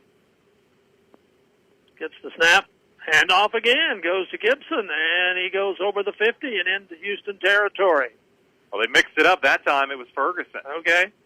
He was the first back through. Yep, Ferguson switched it up with Gibson. Ferguson wears 30, Gibson wears 40. So it's kind of hard to keep those two straight. Gain of 6 on the play. It'll be 3rd and 1 for the Bears at the Houston 49-yard line. One thing about the Bear coaching staff, there's a lot of experience and a lot of knowledge on that sideline, and they're going to come up with the best opportunities they can find for this team to find some offense somewhere. Houston puts a lot of guys in the box. 3rd and 1. Snap of the football, handoff to the fullback. Gibson. And I think he got it. He got it, yeah. Forward progress. They're Houston pushing him back. Man, they're still on him, but I think he got the first down. So the Bears open this the third quarter with 2 first downs in a row, something that they didn't do in the first half. They had 2 first downs in the first half. But they weren't in a row. No, they weren't in a row, and they've got 2 in the first 3 minutes here in the third quarter. So the adjustment's working so far for the Bears, and they're inside Houston territory with 9 minutes to go in the third quarter. Tigers leading 6-0. Spot the ball at the 47-yard line of Houston. It'll be 1st and 10 for the Bears there. Wideout goes to the far side of the field. There's a slot on that side as well. Trying a little reverse here, and it goes nowhere as the Houston Tigers defense was right there and had that covered for a loss on the play of 2 back to the 49. Eventually, Gavin Ferguson had the ball, but the Bears tried a lot of movement on that time. Credit the Tiger defense. They stayed with it and able to knock Ferguson back for a 3-yard loss. Play just didn't develop fast enough to get any kind of forward progress on that. They tried just to wing back reverse, and it didn't work. So it'll be 2nd down and 12 for the Bears. Ball at the Houston 49-yard line. Man in motion.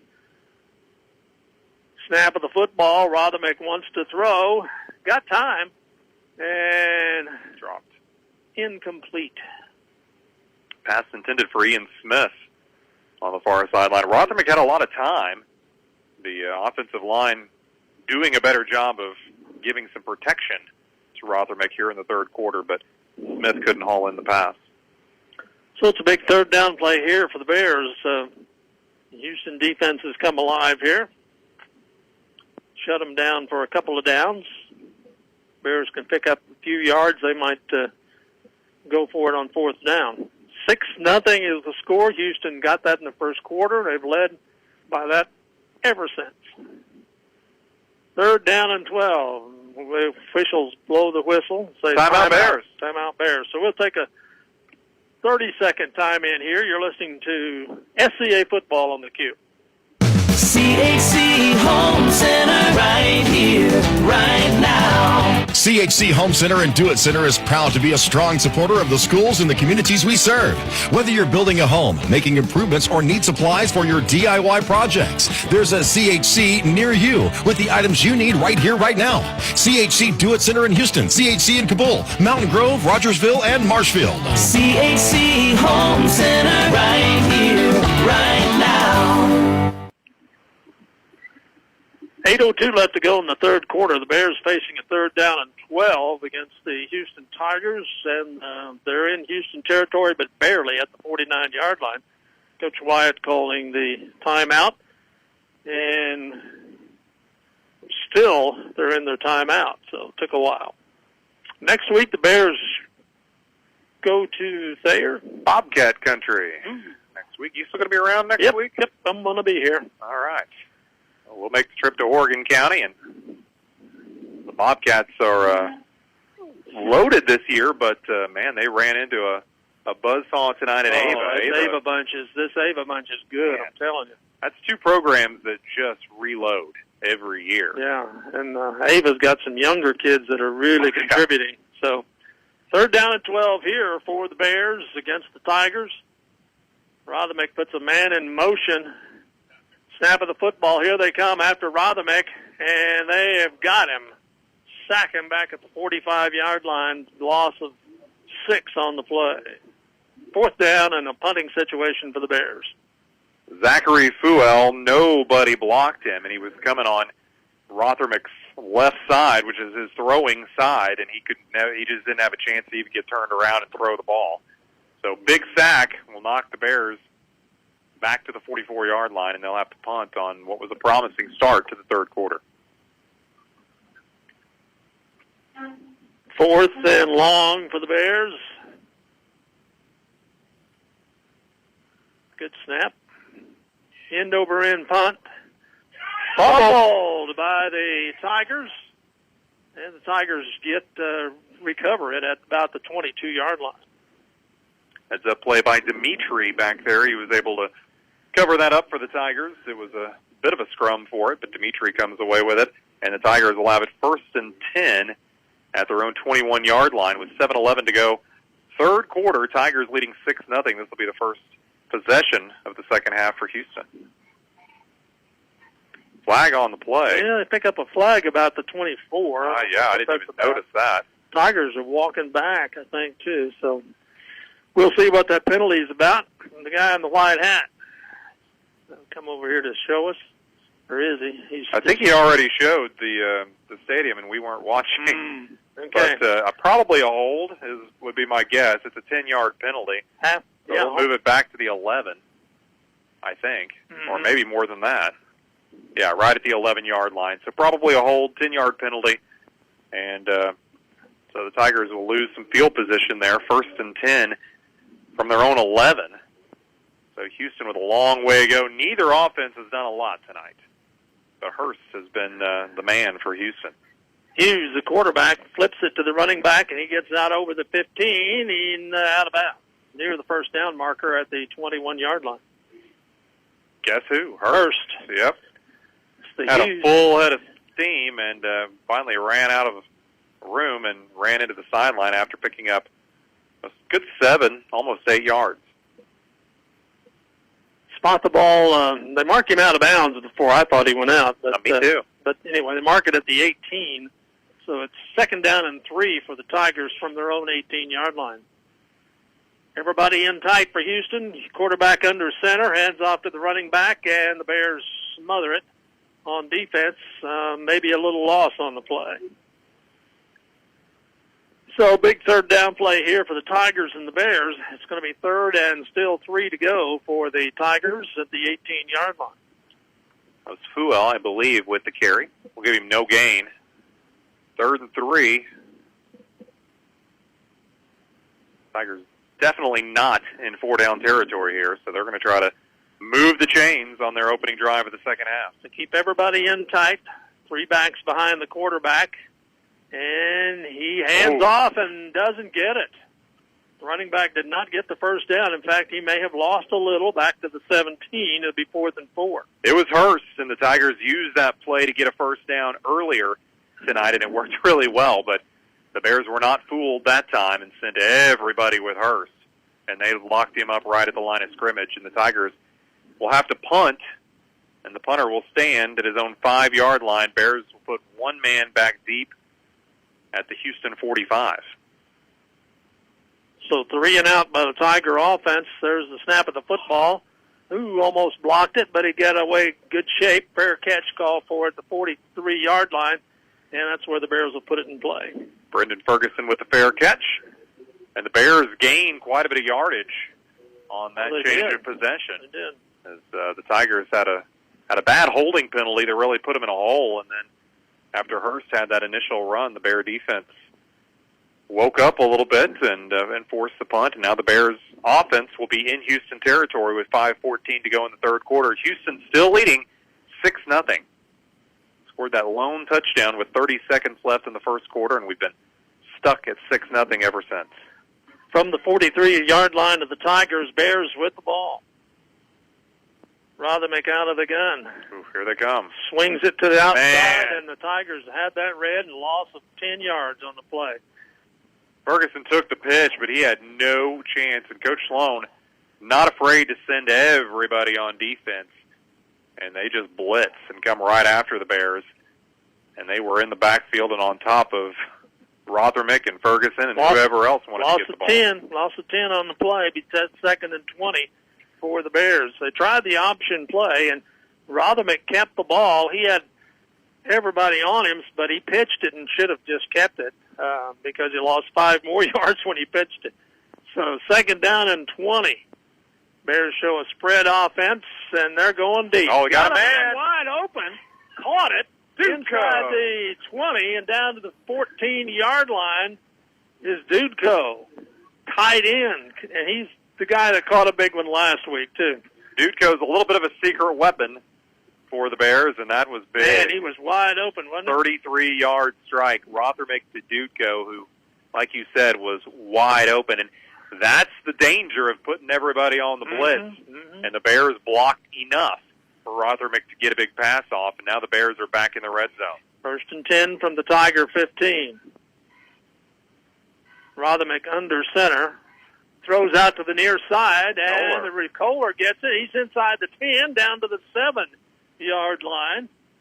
Well, he caught that on the line of scrimmage and then made some great moves to get 8 yards out of it. Made a good spin move and picks up big yardage for the Bears. Close to a first down. We'll give him 9 yards. Rothermick to Kohler. And Kohler had people on him as soon as he caught it, but was able to break a couple of tackles and get all the way down to almost the 6-yard line. 2nd down and a yard to go. So a couple of pass plays have the Bears down inside the 10. Rothermick puts a man in motion to the right side and hands off to the running back. Cuts it inside. Touchdown, Willow Springs. The Bears are in the end zone. Gavin Ferguson had a little blocking that time, and he's got enough burst of speed that he hit the one gap he had and put it into the end zone. The Bears score and tie the game at 6 apiece with 3:14 to go in the third quarter. Good field position by the Bears. Really paid off that time. That was big. And a couple of pass plays, and the Bears are in the end zone. And let's show this. Big extra point here, and it's a 6-6 game with neither team having a tremendous offense. Bears are going to want to try to kick this through, and Thomas Sidorovich will have a big pressure point after here. Ball will be put down at the 10 and kicked up, and it looks good. It is good. Sidorovich with the extra point, and the Bears lead Houston 7-6. 3:14 left to go in the third quarter. We'll be back with more football in 60 seconds. You're listening to SCA Football on the Cube. Daddy, remember that the important thing is I'm okay. What did you do to my car? Remember that the important thing is that I'm okay. What did you do to my car?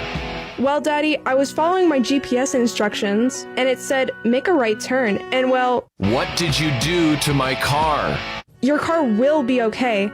I had the tow truck driver take it to Medlock's Body Shop. Medlock's Body Shop in Houston. We can fix wrong turn mishaps. Hurry up, dude. The game's about to start. Nothing beats spending the day watching the game with your buddies. Dude, I'm literally right here. Let's do this. Which is why a shelter insurance renter's policy is key to your winning game plan. It protects things your landlord's policy doesn't. Dude, where's your TV? What? Oh, no way, dude. Like that flat screen TV that just got stolen. Shelter insurance agent Terry Newton is a proud sponsor of this Willow Springs Bears game. 3:14 left to go in the third quarter. Score has changed, and the Willow Springs Bears have taken the lead over the Houston Tigers 7-6. And the Bears get ready to kick off from their own 40-yard line. Houston drops two receivers back deep at about the 20. High kick, end over end. Fumbled, and the Tigers pick it up, trying to go to the outside, get it up to about the 25-yard line. Flag thrown at the 25 as the tackle was made. Might be a face mask, maybe a hold. Listening to the coaches next door, they're groaning, so maybe it's a face mask against the Bears. On the Bears, if the coaches next door are groaning. Bear players were pumped after that touchdown, and that's something haven't had a whole lot to celebrate lately for Willow on a 5-game losing streak, but now have a lead late in the third quarter. Still no word from the official, but they're going to mark it. 5-yard penalty against the Bears. Face mask on the Bears. Incidental face mask, so not a major one. But it brings the ball up to the 27-yard line, 1st and 10 for Houston there. Wyatt Hughes, the quarterback, it went to the Wildcat, didn't it? And he's throwing.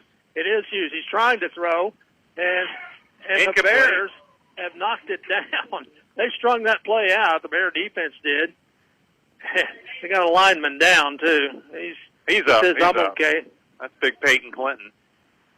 And Ian Smith made a nice play and almost got a pick out of that. Hughes did a nice job. He was being heavily rushed by the Bears, and he got the pass off, and Smith closed late and was able to knock it out of bounds, and it'll be 2nd down and 10 for the Tigers. 2nd and 10 from the 27-yard line. Hughes gets the snap and keeps the ball, gets into the secondary, gets about 5 on the play over the 30 to about the 32. There was your direct snap to Hurst. Okay. And it went for, about 5 yards. Hurst over the right side. It'll be a 3rd down and 5 for the Tigers. Wildcat play. You see that a lot from some teams. Hurst carried the ball 17 times in the first half. That was only his 3rd carry of the second half. 3rd down and 5 for the Tigers at their own 33-yard line. Hughes out of the gun, gets the snap, wants to throw quickly, goes over the top, got his man, complete 1st down at the 40-yard line. Nice little pitch and catch. Wide open receiver for the Tigers was Zach Williams.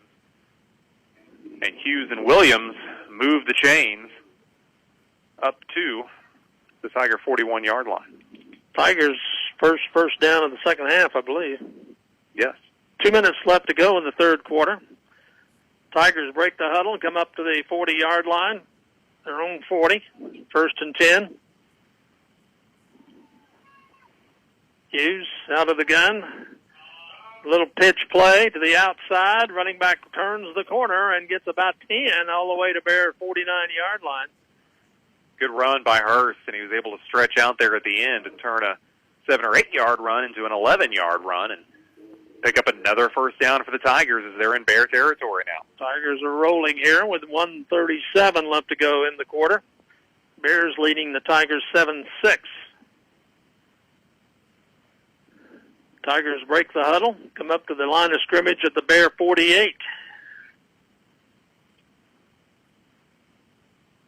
Wyatt Hughes gets the snap, hands off to the running back who leaps into the line and gets about 2, maybe 3 yards on the play down to the Willow 46-yard line.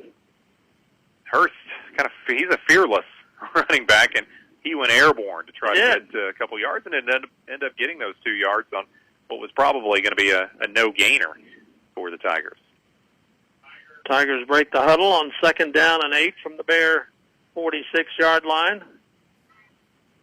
Snap of the football goes to Hughes over the middle. He completes the pass, and it's another first down. It looks like probably for the Tigers, down about the Bear 38. Tigers having some success with the shorter range passes. That was Brody McNew with the catch on the far sideline, close to a first down. And I think it is. They're going to measure maybe. They've got it right there by the pole, so it'll be a really quick measurement. So all they have to do is move the chain about 6 inches. Should be able to eyeball that if they've got good eyes. I would think. They're going to make sure of it. They're going to take a little break here. We're going to take a break, too. I think a water break time. 41 seconds left to go in the third quarter, and we'll be back in 30 seconds. You're listening to SCA Football on the Cube. Free feels good, especially when it's checking from West Plains Bank and Trust Company. And when we say free, we mean free. Free mobile banking with deposit, free bill pay, free e-statements, and free Houston Tiger debit cards that give back to the school with each purchase at a retailer. But wait, there's more. Get a free gift just for opening a new account. Refer a friend who opens an account and you both get a free gift. View account details at westplainsbank.com. West Plains Bank and Trust Company. Member FDIC. 1st and 10. That's what the chain gang says. So 1st and 10 for the Tigers at the Bear 38-yard line. Here we go. Hurst wants to throw, coming out to the near side, and the receiver dropped the ball. I think it was tipped at the line by the Bears. Hurst tried to make a good play on it, but he picked it off the ground. And it'll be 2nd down and 10 for the Tigers. 17 seconds left to go in the quarter. Ball on the Bear 38-yard line, 2nd down 10.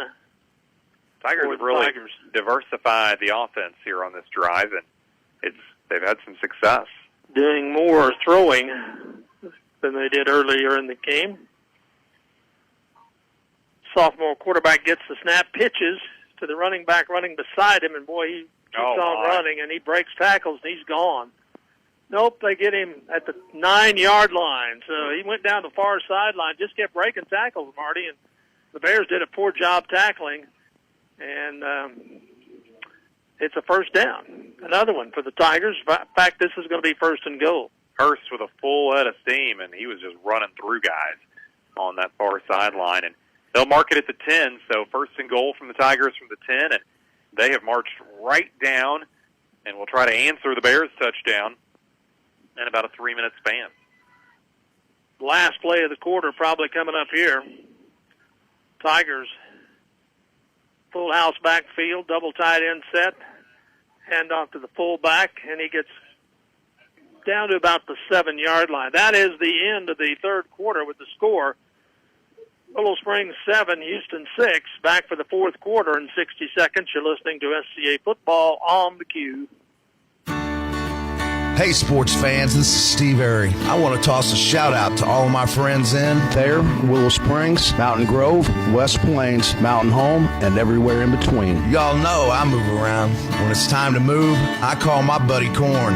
He knows how to close. Solomon Cornelius, broker-owner, Willow Springs Realty, LLC. Call today, 417-469-2869. You win with good people. Steve Airy.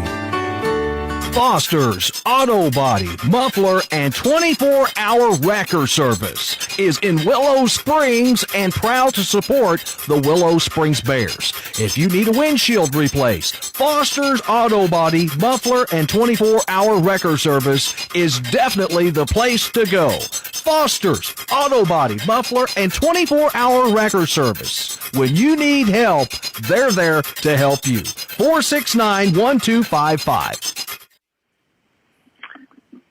Welcome back to Polinsky Field, Willow Springs, Missouri, here on Football Night in America as the Willow Springs Bears and the Houston Tigers do battle. We open the fourth quarter. The Bears have a 7-6 lead, but the Tigers are driving. They have a 2nd and goal from the Willow Springs 7-yard line as we start this fourth quarter. And to go to the opposite end of the field, Full house backfield again. Hughes under center. Hands off, and the running back is down at about the 5-yard line. Hurst again, and Coach Sloan going with his heavy-duty Hurst here with a goal line type situation. But the Bears defense going to try to keep him out. 3rd down and goal now from the 5. I would probably just keep giving it to Hurst. That guy is so hard to bring down. Maybe try a little wrinkle and run him to the outside this time. Yep. 3rd and goal from the 5. And there's the snap of the football, and the running back coming to the near side of the field is down at about the 2-yard line. It's Hurst again. Official standing right about the 2.5.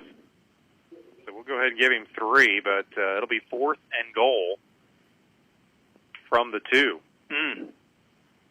So Hurst with 3 carries, he's gotten 8 yards. And if you're the Tigers, do you go, you've ridden him this hard, might as well keep at it, right? I'd say 26 so, yeah. carries in this game for Hurst. He's gotten you here. I think And they're Coach going to call Sloan is going to call a timeout Yeah. to talk about it. 10:46 left to go in the ball game.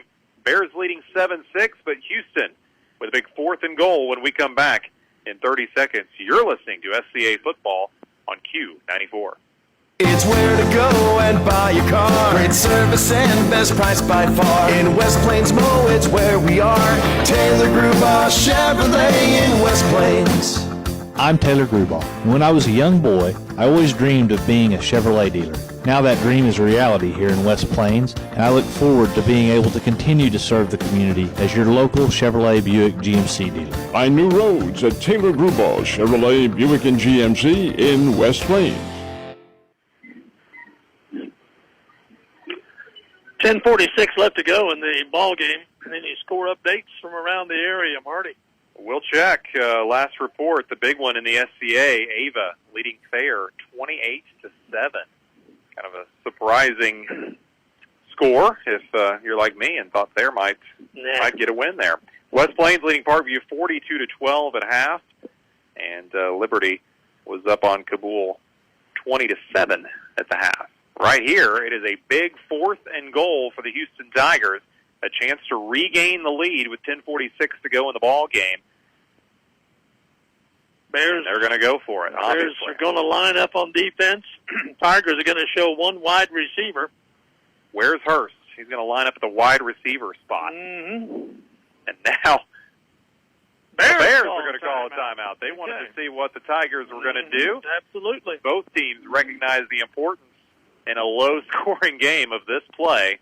And we will have this play coming up next in 30 seconds. You're listening to SCA Football on KSBQ 94. It's not just a home or a car. It's the 5 hours you spent in the kitchen mastering your epic wing recipe and the 3-hour family road trip to the tailgate party. While other insurance companies just see them as a bundle or a combo, State Farm agent Justin Shelby and his team see your home and car as the time and memories you put into them. Justin and his team understand what your things really mean to you and is here to help you give them the protection they deserve. For all your home and auto insurance needs, talk to me, State Farm agent Justin Shelby, and my team in West Plains and in Houston.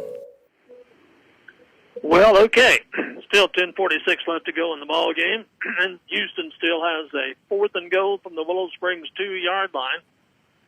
And both coaches have now called a timeout. Coach Wyatt, after he saw what the setup was for the Houston Tigers offensively, he called a timeout to get his players up to speed on what he thinks the Tigers might do. And the Tigers there as well. And the Tigers may change it up here. They might. And if you're the Tigers, you got to get the ball in the hands of Hurst, right? Right. Where is he? On the field. He's going to line up. Tigers show the same formation. Hurst will line up as a receiver. Hughes out of the shotgun. Man in motion. There he is. He's going to get the ball, and he's stopped not short. going to get it, I don't think. Oh, my. Woo. He stumbled, and there is a flag on the far sideline. The Bears hold for now. We'll see what that flag is. The official standing at about the 1-yard line where the ball carrier was knee hit. Procedure penalty on the Tigers. That is declined, and it will be 1st down Bears on the 1-yard line. Still pretty dangerous Hurst spot. just about got it in. They pitched it to him. They put him in motion. Gave it to him. Yeah. Tried to get him out wide, and he cut it in, stumbled on some contact, and was just a yard short, maybe less than a yard. They're going to spot it at about the half-yard line. So now this Hurst is was very so close. Yeah, now very you've got, dangerous for the Bears. and it's a 1-point game. So Yeah. Houston loves the blitz, and the Bears have had lost yardage all night. So if you're the Tigers, good opportunity here. You can get a safety and get the lead. All right, Bears operate out of their own end zone. Rotherbeck gets the snap. And I think he got out of there. Gives it got to out of Gibson, the end who zone. falls forward for a yard and gives just a tiny little breathing room for the Bears. So that'll put it up to the 2.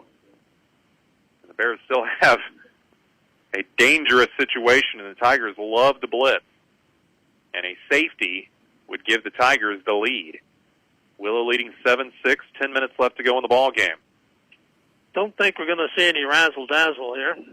No. Out of the Bear offense. Bears are going to show two receivers near side and one to the far side. There's a snap of the football out of the gun. Taylor wants to throw. Got a man wide open. It's Kohler. Kohler's got it at the 40. He's at the 50. We'll see if he can go all the way, and I believe he will. Nobody's going to catch Ryan Kohler. Touchdown, Willow Springs. 98 yards. Rothermick from the end zone finds Kohler wide open. And the Bears open up a lead, and there is a flag. I didn't see it. I don't know where it is. I didn't see no flag.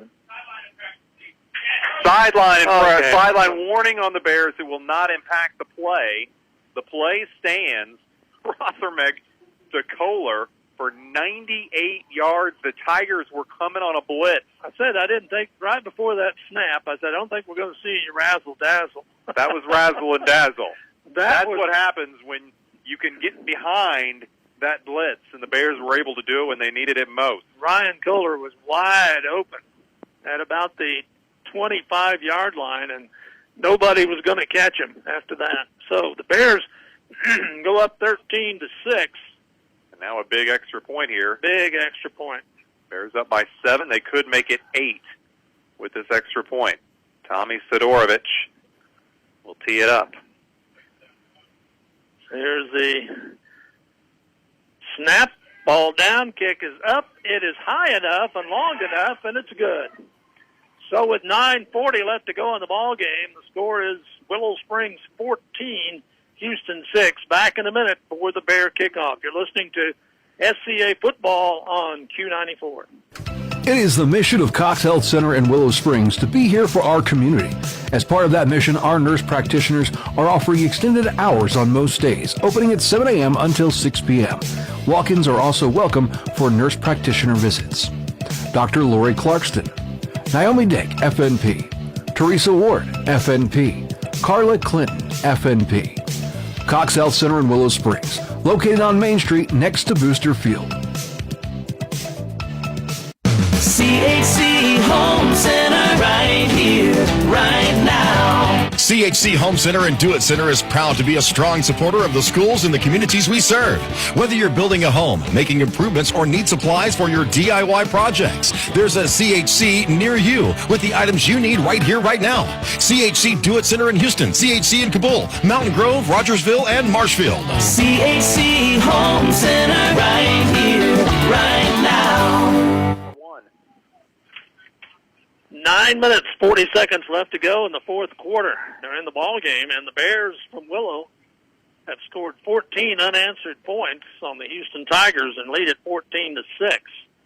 Bears tee it up at the 40-yard line to kick it off.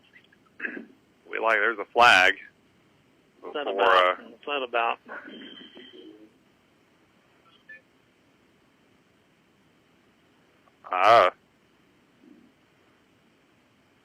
Offsides. The Bears must have lined up offsides.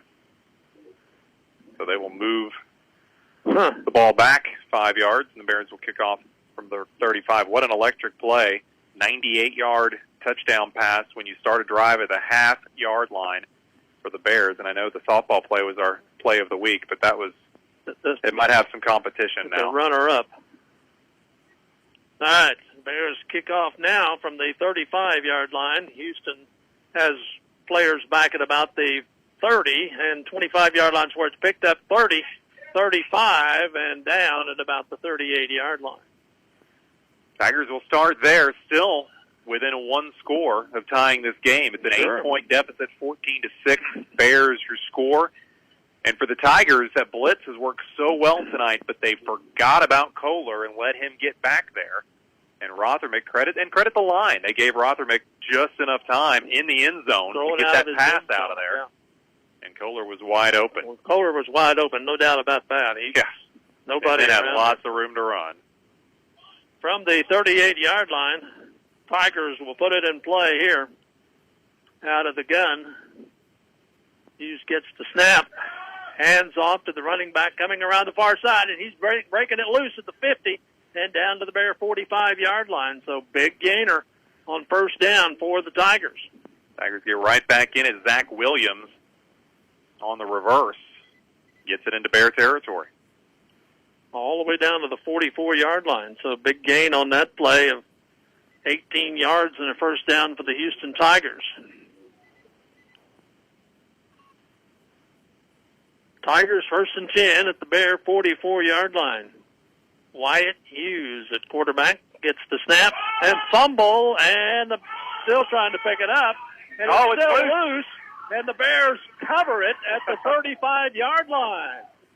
Scooter Osborne with his second fumble recovery of the game, and he sprints over to the sideline to hug on Coach Wyatt.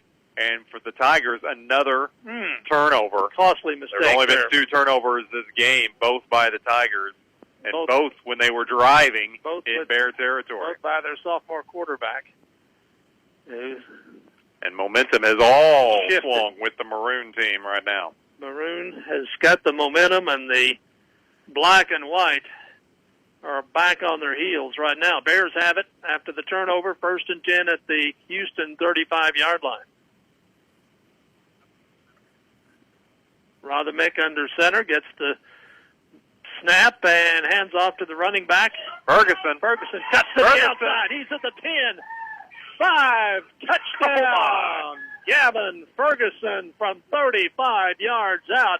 Went around the right side of the line, broke a tackle, and then down the sidelines he went for the score. So a game that had absolutely no offense in the first half for the Willow Springs Bears has just reversed itself in the second half. It's just a game of momentum, isn't it? It is. And the Bears have just captured all the momentum here early in the fourth quarter, and they'll try to tack another extra point on, leading 20-6 with 9 minutes left to play. Ball is down. The kick is up high enough. Is it good? Yes, it is. So with 8 minutes, 58 seconds left in the ball game, the score is now Willow Springs 21, Houston 6. Back in 60 seconds for the Bear kickoff. You're listening to SCA Football on the Q 94. Daddy, remember that the important thing is I'm okay. What did you do to my car? Remember that the important thing is that I'm okay. What did you do to my car? Well, Daddy, I was following my GPS instructions, and it said, make a right turn, and well... What did you do to my car? Your car will be okay. I had the tow truck driver take it to Medlock's Body Shop. Medlock's Body Shop in Houston. We can fix wrong turn mishaps. Do you miss the days when it felt like your bank was there for you? Good news. West Plains Bank and Trust Company Houston branch is open for business at 6783 Highway 63 in Houston. Lender Kurt Huguenot and branch manager Amanda Hamilton lead a team of local community bankers ready to open new personal and business accounts and discuss loan needs. Stop in Houston branch, visit westplainsbank.com, or drive through our ATM under the purple canopy on 63 in Houston. West Plains Bank and Trust Company. Every customer leaves a friend. Member FDIC. 8:58 left to go in the game. Willow Springs has opened up a 21-6 lead over Houston and will kick the ball off from the 40-yard line. A couple of big plays by the Bears. have really opened this up a little bit. Bears kick it off, and it's picked up at the 30 by the Tigers and get it up to the 36-yard line. Pickup of about 6 on the return. Tigers will put it in play there at the 36-yard line, 1st and 10. Kind of a squib kick, and I think the Bears are trying to maybe take advantage again of some just loose fingers by the Tigers. A couple of turnovers tonight. They've juggled a couple of other balls too, so not a bad idea. The return by Dakota James for Houston. Houston still with time, 8:50 left to go in the ball game, and still a 2-score game. Tigers will put it in play 1st and 10. They show more of a spread offense with 3 wide receivers. Quarterback going over the middle just threw it into the ground as he was hit as he threw it. Wow. Jordan Gibson came through there unblocked, really, and just hit the quarterback as he threw it. And the Bears, they are playing like a completely different team here in the second half. They have been revitalized. The energy level has risen, and this is a team that's been beat up for the last 5 games and now got a little energy. 4 wide outs for the Tigers on 2nd down and 10. There's the snap, there's the throw, and it's incomplete. Batted down on the line of scrimmage by the Bears. Yeah, you have to say knocking it down. Crutchington knocking it down. The Bear defense has all of a sudden got some life. Yeah, they're flexing and pumping their fists. And this is a team that, like I said, they've lost 5 in a row. They're beat down, and now all of a sudden they've got a little momentum. 3rd down and 10 for the Tigers here, and again they're showing that spread offense. Here they come at the quarterback, and he just had to dump it off, and he had no chance of completing that. They brought the blitz from his blind side, and flag on the play. Scooter Osborne was there. The flag is not in the backfield, so nothing against the quarterback, but it is sitting about the 43. See what that's about. Could be a personal foul on the Bears. Other than that's not what your defense wants. No. But the Tigers will take it. Coach Wyatt wants an explanation on that. That's just a... Tigers will take that because they just can't do that. That's going to give them a first. They're going to mark it off on the spot of the foul. Well, whoever that was, I'm sure there will be plenty of repercussions. Mark it off from the spot of the foul? Yep. Take it all the way Tigers down. all of a sudden have new life. Yeah, Tigers got the ball now at the Bear 42-yard line. That penalty was what? How many? About 30 yards? Yeah. Whew. Huge that'll take it to penalty. 43, 1st and 10. It would have Houston been in Bear territory. It would have been a 4th down. But the Tigers have new life at the Bear 43-yard line, 1st and 10. Well, now they're going to move it back to midfield. Well, we had officials last week that didn't know what they were doing, so I guess. Well, there is an official shortage. Yeah, sometimes it shows. If you're at home and you think, "Hey, I could do better," sign up. 1st and 10 from the 50, and they throw it out to the running back, and he is hit at the 45 and down. That was Hurst, and Scooter Osborne went one-on-one with Hurst and took him down for a 5-yard loss. Osborne shows some life once in a while, doesn't he? He does. Clock running with still 8 minutes, a lot of time left in the 4th quarter. It's been a long 4th quarter. 8 minutes left in the 4th quarter, 8-12. 2nd down 15 for the Tigers. Ball is at their own 45-yard line now. Showing the spread offense. Wyatt Hughes, the quarterback, gets the snap, rolling and wants to throw. The flags go down. He keeps now and gets up to the line of scrimmage at the 45, but there is a flag down, and it's going to be against the Tigers. Holding, and it's going to be in the backfield, so it's going to be a major penalty if the Bears take it. They may not want to take it, but I think they will. I think they will, yeah. I want the yardage back. Tigers really have, their bread and butter is Hurst in that run game, and unfortunately for them, now it's turned into a passing game, and the Bears have kind of borrowed a page out of Houston's book, and they're coming at the quarterback now, and they're pressuring the pass. Take the ball back from the 45 5 to the 30, and they've got to get to the Bear 40. So second down and 30. Second and 30 for the Tigers at their own 30-yard line. Tigers break the huddle, split two receivers out near side, 2 to the far side. Out of the gun is quarterback. Got time this time. Throws it deep. Got a nice spin on it. Dropped. And incomplete. There is a flag, though, and the officials have really been throwing the laundry a lot here in the fourth quarter. Flag is on the 40. The pass was intended for Brody McNew. Nearly had it. Holding against the Bears this time. Offensive holding, and if it was at the 40, then put the Tigers right back at midfield. But we'll see how they want to measure this. They're going to put it right at the 40. But holding at the line of scrimmage, apparently. Okay. 5-yard penalty is all it is. 10-yard penalty. I'll take it to the 40. Takes it to the 40, makes it a second down and 20. We've been stuck on second down for a long time. 3 or 4 plays. Clock is moving with 7.5 minutes left to go in the quarter. Hughes at quarterback, out of the gun.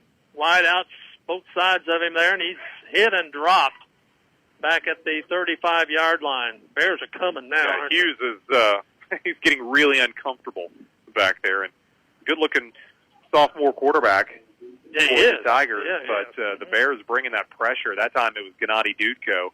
I guess he got rid of the ball before before they sacked him back there. So it'll be 3rd and 20, and they put the ball back at the original line of scrimmage at the 40-yard line. 3rd and 20 from the 40. Sounds like a good sequence of numbers, doesn't it? Hughes out of the gun. 4 wide outs. Wants to throw. Throws in a hurry. Got a man open, but it's incomplete. Got a man open at the 50-yard line, but went over his head a little bit. Incomplete. It'll be 4th down and 20. Hurst, the intended receiver, credit Brendan Ferguson. Hurst had his fingertips on it. Ferguson came up and hit him right in the chest. And really good defense. Yeah, just good defense on that play by the Bear defense. It'll be 4th and 20. 7:10 left to go. You got to go ahead and punt it here, don't you? Yeah, a lot of time left. This fourth quarter has gone on for quite a while. A lot of passing, a lot of penalties. Tigers not going to show punt. They're not going to show it. They're going to show a 3 in the backfield. And now a timeout by the Tigers. Okay. Houston will take a timeout. 7:10 left to play. Willow leads the Tigers 21-6. We'll be back in 60 seconds. You're listening to SCA Football on Q94. We all want to be on a winning team. When you're thinking of selling, call Solomon Cornelius and his team of experienced agents at Willow Springs Realty, LLC. Licensed since 1997, serving both southern Missouri and northern Arkansas. They know how to help you get ready for the market and gain top dollar for your property at a fair price. Call today, 417-469-2869. 800-442-2150. Tell them Coach Airy put you in the game. It's not just a home or a car. It's the 5 hours you spent in the kitchen mastering your epic wing recipe and the 3-hour family road trip to the tailgate party. While other insurance companies just see them as a bundle or a combo, State Farm agent Justin Shelby and his team see your home and car as the time and memories you put into them. Justin and his team understand what your things really mean to you and is here to help you give them the protection they deserve. For all your home and auto insurance needs, talk to me, State Farm agent Justin Shelby, and my team in West Plains and in Houston. Welcome back to Willow Springs, Valinsky Field, and fourth quarter action here with the Bears and the Houston Tigers doing battle. Bears leading at 21-6 here with a little over half a quarter left to go. We have a 4th down and 20 situation for Houston, and the ball is at their 40-yard line, and the Tigers called, I think, their second timeout of the second half. Yeah, both teams with 1 timeout left with the last 7 minutes of this SCA ball game. Tigers are not showing punt on 4th and 20. showing 4 wide receivers. Quarterback drops back to throw, and being rushed. Nobody's out there. He's going to get the first down and more. There's a flag there down. is a flag down as the ball carrier, the quarterback, nobody was on him, and he went all the way to the Bear 25-yard line, but there is a flag on the play. Well, good play call by the Tigers. The Bears had dropped everybody back in coverage, and the quarterback, Hughes, able to do what he needed to do, but it's all coming back. That was not holding. Holding, yeah, I guess that is not the typical holding call, but that's what the PA says it is. And that will be at the 30 or the 42 is where they threw it. That was about 2 yards shy of a first down. So take it back to the 48-yard line of Houston, and it'll be 4th and 12, I guess. Still some positive yards out of the play, but I'm sure the Tigers frustrated. And especially if that hold happened where they threw the flag, he had the first down. So whoever held for the Tigers, you didn't need to do it. No. Your quarterback already had it taken care of. And you just cost your team a first down and a little momentum here. And it gives the Bears another crack at stopping this possession. The possession that has seemed to have just gone on and on and on. This I don't think there's been a play that hasn't had a penalty attached to it on this drive for the Tigers. So the Tigers will still have a 4th down. It will not be 4th and 20, though. It'll be about 4th and 12, I'm guessing. See where they spot the ball. Personal foul now is what they call it. Not holding. Personal foul against the Tigers. So it's a 15-yarder. Yeah. That'll take it back to the 43. Yep. So that'll make it 4th down and 15 or 17 yards to go. So. And that's even maybe more frustrating. I mean, the Bears had a really dumb personal foul earlier, and those are just fouls that you can't have. Kills your team. 4 wideouts, same setup for the Tigers. Their quarterback gets the snap, throws over the middle quickly. Intercepted. And picked off by the Bears. The Bears should have just dropped it. Taylor Rothermick, yeah, would have had about another 15 yards there, but sometimes you just can't help yourself. yourself. In the heat of the moment, you got to make sure your team gets the ball. So that's the 3rd turnover on the night for the Tigers. 2 fumbles and now an interception. That would have been a turnover on downs anyway. Well, but Rothermick with the pick. The Bears will take the ball with 6:42 left to play, leading 21-6. The Bears turned this around real quickly. They did. They scored 14 points in a real short period of time, so you know it can happen. And Tiger fans need to keep that in mind because we still got over a quarter left to go. 1st and 10 for the Bears at the 43-yard line in their own territory.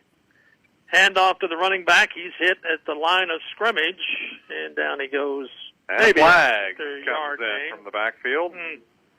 Ferguson with the carry. The black hat on the Houston side threw it in. It's going to be face mask on the Tigers. Goodness. That's a bad penalty on the Houston Tiger defense, too. I'm sure that's not what coaching staff wanted over there. Yeah, the game's gotten a little sloppy as far as penalties here in the 4th quarter. It's an inadvertent call on as far as face mask is concerned, so it's only a 5-yard penalty. Takes the ball to the 48-yard line. It'll be 1st and 5 for the Bears, but it gives the Bears 2nd and 5. It'll give the Bears 2nd and short or shorter than what they had. Clock still stopped. Officials are still. This clock has not moved in the 4th quarter very much at all. It's been a slow 5.5 minutes here in the 4th. But there's been lots of excitement. They still haven't wound the clock. The White Hats over talking with the Bears. Well, they added some time to it, I think, didn't they? When it's 6:25, now it's 6:36. Yeah. I think they've added 11 seconds to the clock. Anything else you guys want to do? The officials want to run the show right now, and they're doing it. 2nd down and 5 for the Bears. There's the whistle. All right, now we're going to go. Okay, so 2nd down and 5 for the Bears. Ball is at their own 48. Rothermick Has two wideouts to the near side of the field. Set back behind him. Two of them in an offset eye. He's under center. Puts a man in motion. Gets the snap of the football, hand off to the running back, going around the outside. He's got a first down over the 50 and down to the Houston 45-yard line. Ferguson with a nice run for the Bears. Got some good blocking on that right side. That was the same play that he got the touchdown on just earlier this quarter. 1st and 10 for the Bears at the 45-yard line of Houston. Now the clock is moving with 5:55 left to go in the ball game. Still a lot of time. Yeah, if you're the Bears, you want to keep that clock moving as much as possible. Tigers will try to get the ball back here and put something together in the last few minutes of this ball game. Try to give themselves a chance. Bears don't break the huddle till there's 5 seconds left on the play clock. Up to the line of scrimmage. Now they have to call a timeout. They spent too much time in the huddle. Oh, my goodness. So timeout, Willow Springs. We'll take a time in here. You're listening to SCA Football on the Q 94.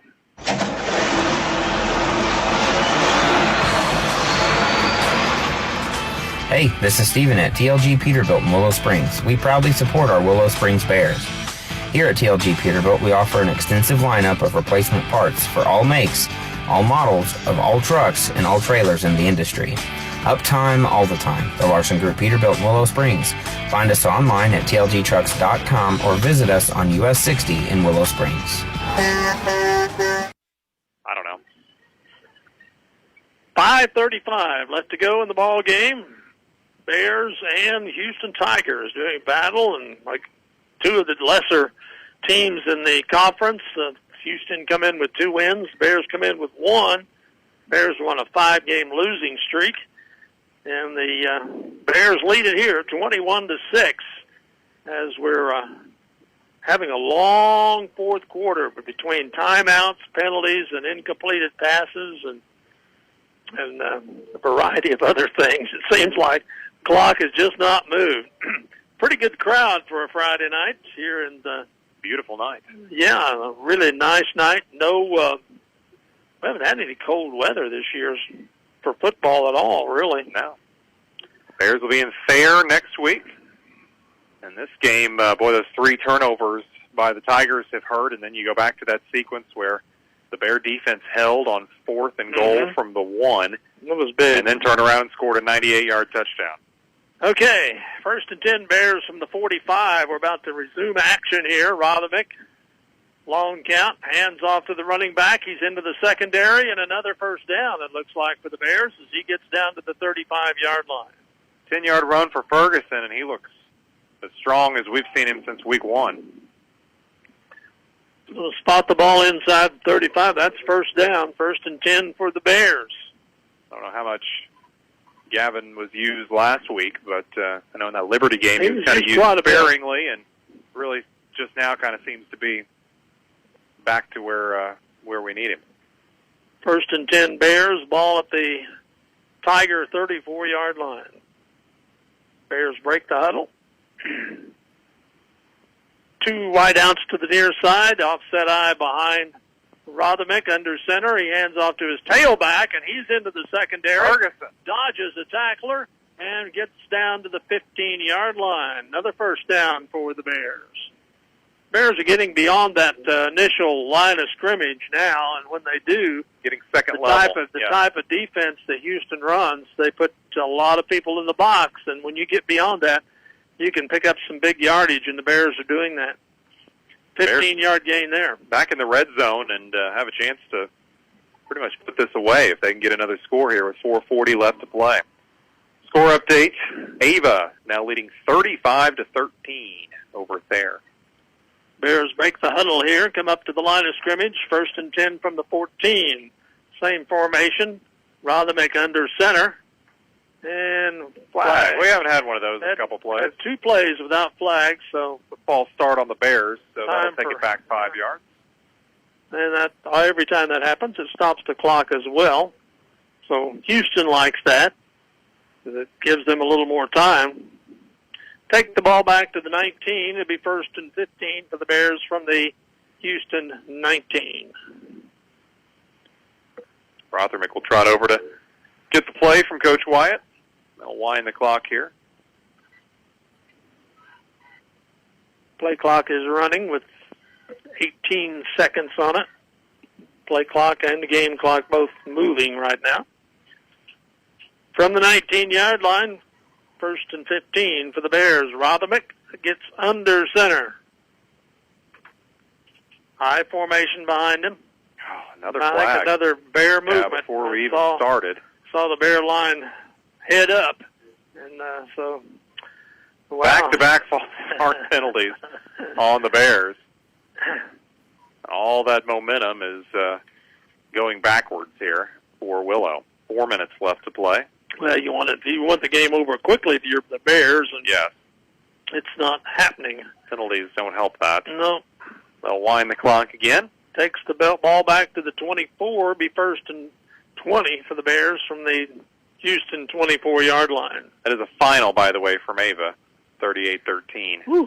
So Thayer will be good and upset when the Bears come into Oregon County next week. Rothermick under center. High formation. Gets the snap of the football.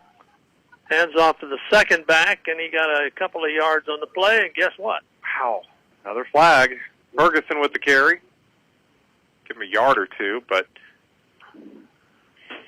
the officials will tell us what we're going to do now. Taking charge of the game, the officials have, here in the late going. The head linesman threw the flag, so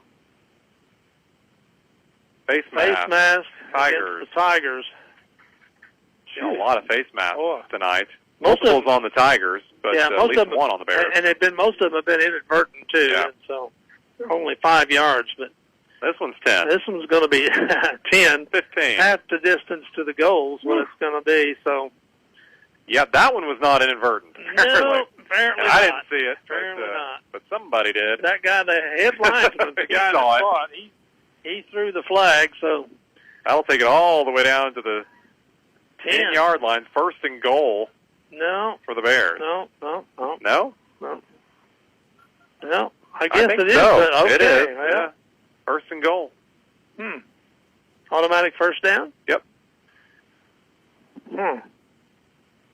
All right, here we go. Flags. Goodness. False start on the Bears. Woo! Poor Coach Wyatt may surprise the hat's still on his head. 3 false starts in the last. We haven't played 45 seconds. We've had a total of 30 yards in penalties, and we're moving back and we forth. played 2 downs. So it's just been crazy here in the last part of the game. That takes the ball back to the 15-yard line. I think that's a 1st and 10, but they put up there. I guess they gave the Bears a 1st and goal on that the face mask penalty. So it's 1st down and 15 for the Bears from the 15-yard line. Man in motion. Motion man sets up to run. There's the handoff. Running back Ferguson down inside the 5, down to about the 4-yard line. 11 yards for Gavin Ferguson. Man, he has been an all-star here in the fourth quarter. In the second half. Yeah. Well, that takes the ball to the 5-yard line. 2nd down now and goal from the 5-yard line for the Bears. Leading 21-6 and trying to put this game out of reach against the Houston Tigers. Rothermick gets the play from Coach Wyatt. Break the huddle at 7 seconds. Bears got to get up there quickly. Rothermick under center gets a quick snap and a handoff to the running back, and he's in. Touchdown. Touchdown. Ferguson and the Bears from 5 yards out. Gavin Ferguson scores his 2nd touchdown of the night. 3rd touchdown of the night. Right. 3 touchdowns right. for Ferguson. Right. Wow. The 4th was the Rothermick to Kohler bomb. I got that. That's imprinted in my brain. 4 touchdowns for this Bear offense that was shut out at halftime. Yeah. 1:55 left to go in the game. The Bears have kind of put this one away. for the extra point. Sidorovich right through the uprights. So it's with 1:55 left to go in the ball game. Willow Springs 28, Houston 6. We'll be back for the Bear kickoff in 60 seconds. You're listening to SCA Football on the Q94. Free feels good, especially when it's checking from West Plains Bank and Trust Company. And when we say free, we mean free. Free mobile banking with deposit, free bill pay, free e-statements, and a free Willow Springs Bears debit card that gives back to the school with each purchase at a retailer. But wait, there's more. Get a free gift just for opening a new account. Refer a friend who opens an account and you both get a free gift. View account details at westplainsbank.com. West Plains Bank and Trust Company. Member FDIC. Bailey Chevy GMC, home of the Bailey Factor. Bailey Chevy GMC in beautiful downtown Willow Springs is a proud supporter of our Willow Springs High School Bears. Bailey Chevy would love to take care of your transportation needs. Come see us at Bailey Chevy, home of the Bailey Factor in beautiful downtown Willow Springs, 75 years and going strong. Call 469-3111. Bailey team is gonna get it done. All right, welcome back. A little squib kick by the Bears, and Houston Tigers cover it at the 31-yard line. 1:52 left to play. Bears leading 28-6. This was a 6-0 Houston lead at halftime, and the Bears have outscored Houston 28-0 in the second half, and I'm not sure anybody saw that coming. Mm-mm. Good game. You thought, well, the Bears, maybe if they can put one in, it's going to be tight, but the offense has come alive here, especially in the fourth quarter. Tigers with the ball, coming to the near side of the field, and out of bounds. No, he stayed in bounds and gets up to about the 35-yard line. That's Hurst, and, man, he's had a good game. He's a hard guy to bring Tigers. down. Yes, he is. He's a good player. Gets 4 yards out to the 35, keeps the clock moving with 1:30 left in the game. Tigers have it 2nd and 6 at the 35-yard line. 28-6 Bears in this one so far. Hughes at quarterback. 4 wide receivers. Whoops. Throws it over the middle. Completes it. Up to about the 47-yard line. That'll be a first down for the Tigers. Kimbery with the reception. A couple sophomores on that hookup, and both those guys have got some skill for the Tigers. Still young guys. 1st and 10 for the Tigers. Ball at the 47-yard line. Clock running inside of a minute left in the game. Hughes throws complete to the near side. Bears gang tackle him, bring him down at the Bear 45-yard line for a gain of about 8. Same connection, Kimmery with the catch, and we've not had a flag for 60 seconds. So there's one at the 45 with 47 seconds left to play in the ball game. Yeah, that stopped the clock too. The clock was moving. I regret I stopped taking penalty stats somewhere in the third quarter, and now I regret that decision because I would have liked to have. Although it would have been some pretty advanced math to try to figure all of that out. Personal foul on the Bears. That's not a good play. No. Coaches don't like to see that, especially with the game in hand. That'll take it from the 45 of the Bears down to the 35. Really? Personal foul would be 15 yards. Wouldn't it be down to the 30? You would think. Unless that's what the signal is. Well, regardless, it's going to be spotted at the 35, and here we go. Okay, 1st and 10 Tigers, ball at the Bear 35-yard line. Wyatt wants to throw, got a man down there, and it is incomplete. Incomplete. Yeah, he got it to him at the 10-yard line, but it falls incomplete. Hurst, the intended receiver, he gets up a little gimpy, but trots back to the line of scrimmage. Brendan Ferguson on the coverage for the Bears. He's trotting back a little gingerly. Huh? He's carried the ball 27 times tonight. Have been targeted as a receiver, and they try to get the ball in his hands a lot. Lined up as a wide receiver over there on the far side of the field, 2nd down and 10. Here comes the Bear rush. He gets it away and complete at the 25-yard line. Bears just try to keep him in bounds and do. Kimry with the catch. Again, Hughes and Kimry have hooked up about 3 or 4 times here.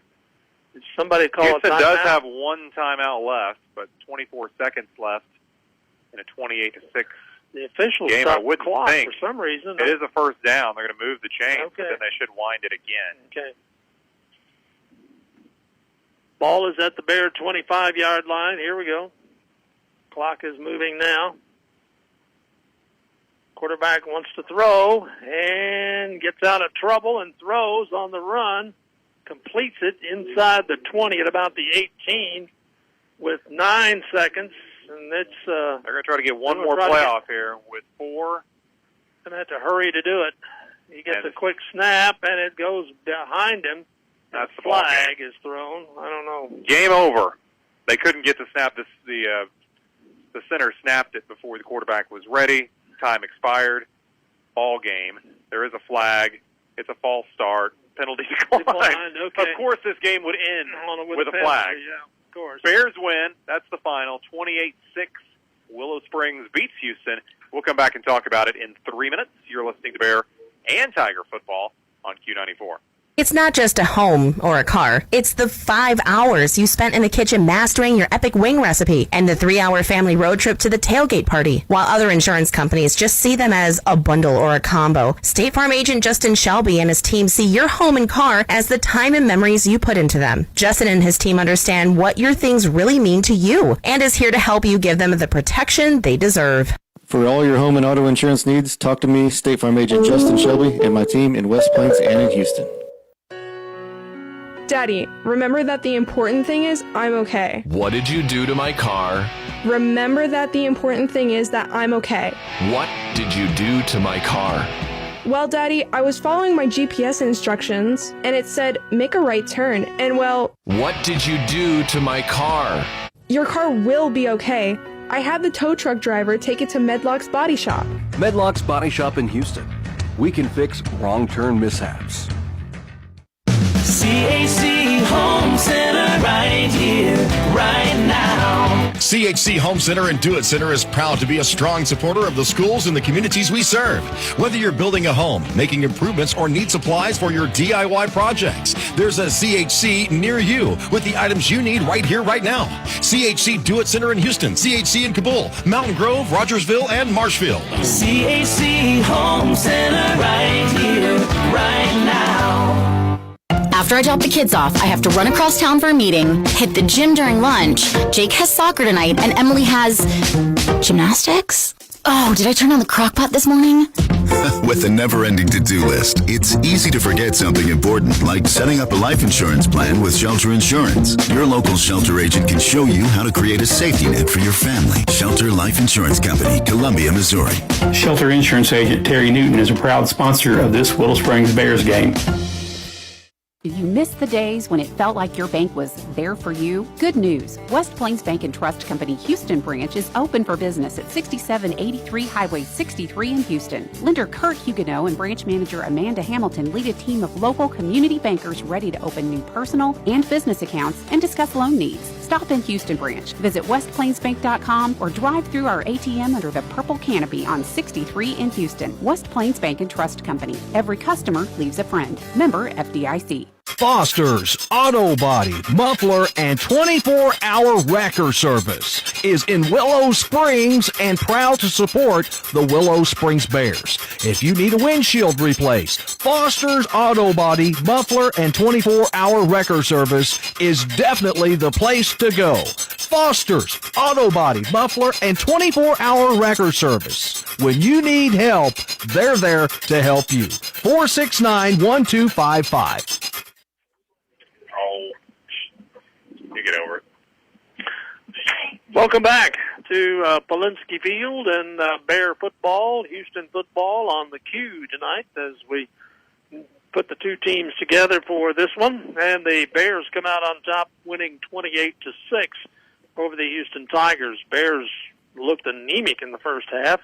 Offensively, had nothing to show in the first half at all, statistic-wise. Literally zero total yards. No yards in the first half. But the Bears came out and scored 28 unanswered in the second half, took advantage of some Houston turnovers, and really put it to them there in the late going, and win it 28-6 over the Tigers. Let's do your game summary and give you a couple key stats from the game. And it was just a tale of two completely different halves, especially on the Bear end. Tigers really dominated the first half, and probably, we talked about it, probably went into the locker room not real happy because they were only up 6-0. Yeah. The Bears, on the other hand, were thrilled to just be down by 6. The lone touchdown of the first half came with 35 seconds left to go in the first quarter. Hurst from 5 yards out, and Hurst had a big first half for the Tigers. He had 17 carries, 73 yards in the first half, but it just kind of went back and forth. Tigers had a costly turnover in that first half that looked like they were driving on their way to their second touchdown, turned it over. Bears didn't do anything with it, but it did keep Houston off the board, and that would prove costly later. So we were at 6-0 at halftime. Looked like it was just going to be we'll see who can score maybe one more, and that may be all we get. But the third quarter, the Bears came out with a little bit different energy. They had just a little different look to them, and got it into the end zone. 3:14 to go in the third quarter. Ferguson on a 6-yard touchdown run. The point after was good. That was set up by a pass to Gennady Dudko, the tight end. They slipped him out there.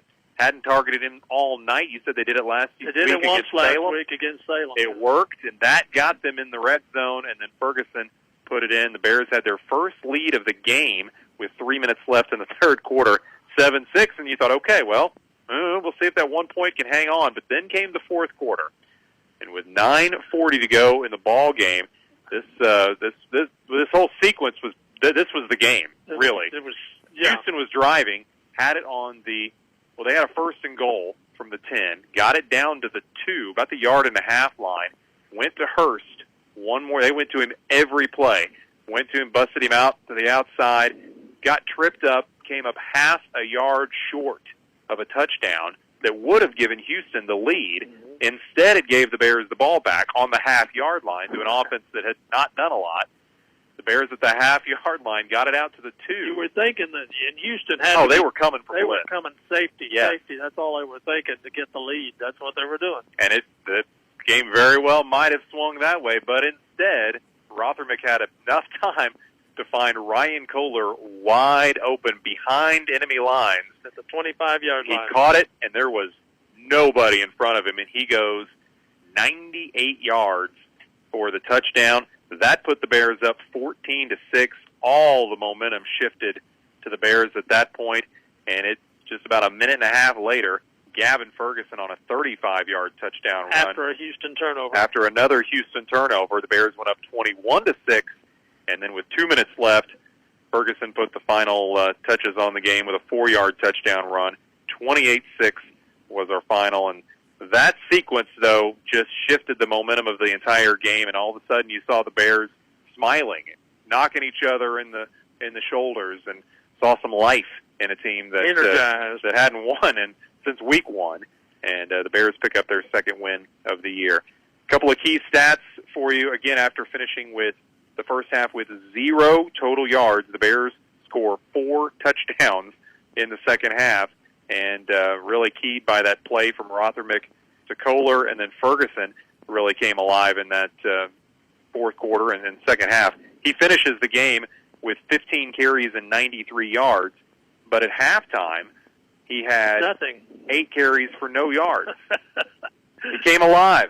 15 carries, 93 yards, 3 touchdowns for Gavin Ferguson. He had 7 carries for 93 yards.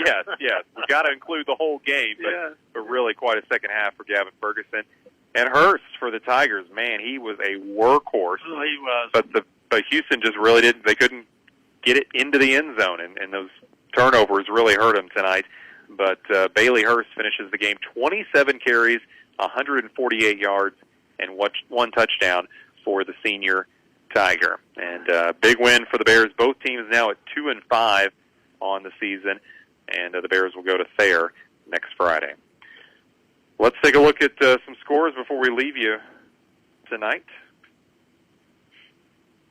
And in ranked teams, again, the big SCA game of the night between number 4 Ava and number 8 Thayer. It goes to Ava. The Ava Bears 35-13 was the final. And the Ava team is good. Yes, they are. West Very Plains, good. no problem with Parkview, 57-12. That's in the fourth quarter. And I believe that's in Springfield tonight. And Mountain Grove beat Salem, but that was a close one, Larry, and that's a little surprising. 20-13. Well, was the final. And the Tigers do have two good running backs. So they have the quarterback and then a running back, and the tandem they're good. They're good. They were good last week, and I think talking to Coach or talking to the other broadcaster, Stan, and he said they have just fumbled away their season. Right. But they did not fumble last week, and won. And they won. Well, they made it close against Grove. They're a good team. The Panthers hold on. 20-13 was the final. Liberty 36-7 in the fourth quarter over Kabul. That one probably has gone final by now, and I think that's all the scores of local interest. Again, don't forget in Willow SCA cross-country meet on Monday, and good luck to the volleyball girls as they play in Licking tomorrow in a big tournament. And next week, Kylie Cox and Maddie Perkins will be playing in the state tennis tournament. Yeah, that'd be great. Good luck to all of our Willow athletes. I got a feeling they're going to bring home another trophy. I'd love to see it. Love to see it. All right. All right. For Sean, back at the studios, Sean McCarwick does a great job of keeping up with whatever things station for us. we're on, right? He does. It doesn't matter where we're at. He finds us and does a great job helping us out. So thank you, Sean. And for Marty, I'm Larry Spence. You've been listening to Willow Springs Bear Houston Tiger football on Q94 Jack FM. Once again, our final score from Willow Springs, the Bears 28, the Tigers 6. Good night from Polinsky Field. Use this, but you're here now. You're going to go out there and be an all-star caregiver. Cook, clean, be there emotionally and physically. You got to dig deeper. Drive them to physical therapy, doctor's appointments, because that's what caregivers do. Don't give up. Show the world that you're tougher than tough. Caregiving is tougher than tough. Find the care guides you need at aarp.org/caregiving. Brought to you by AARP and the Ad Council.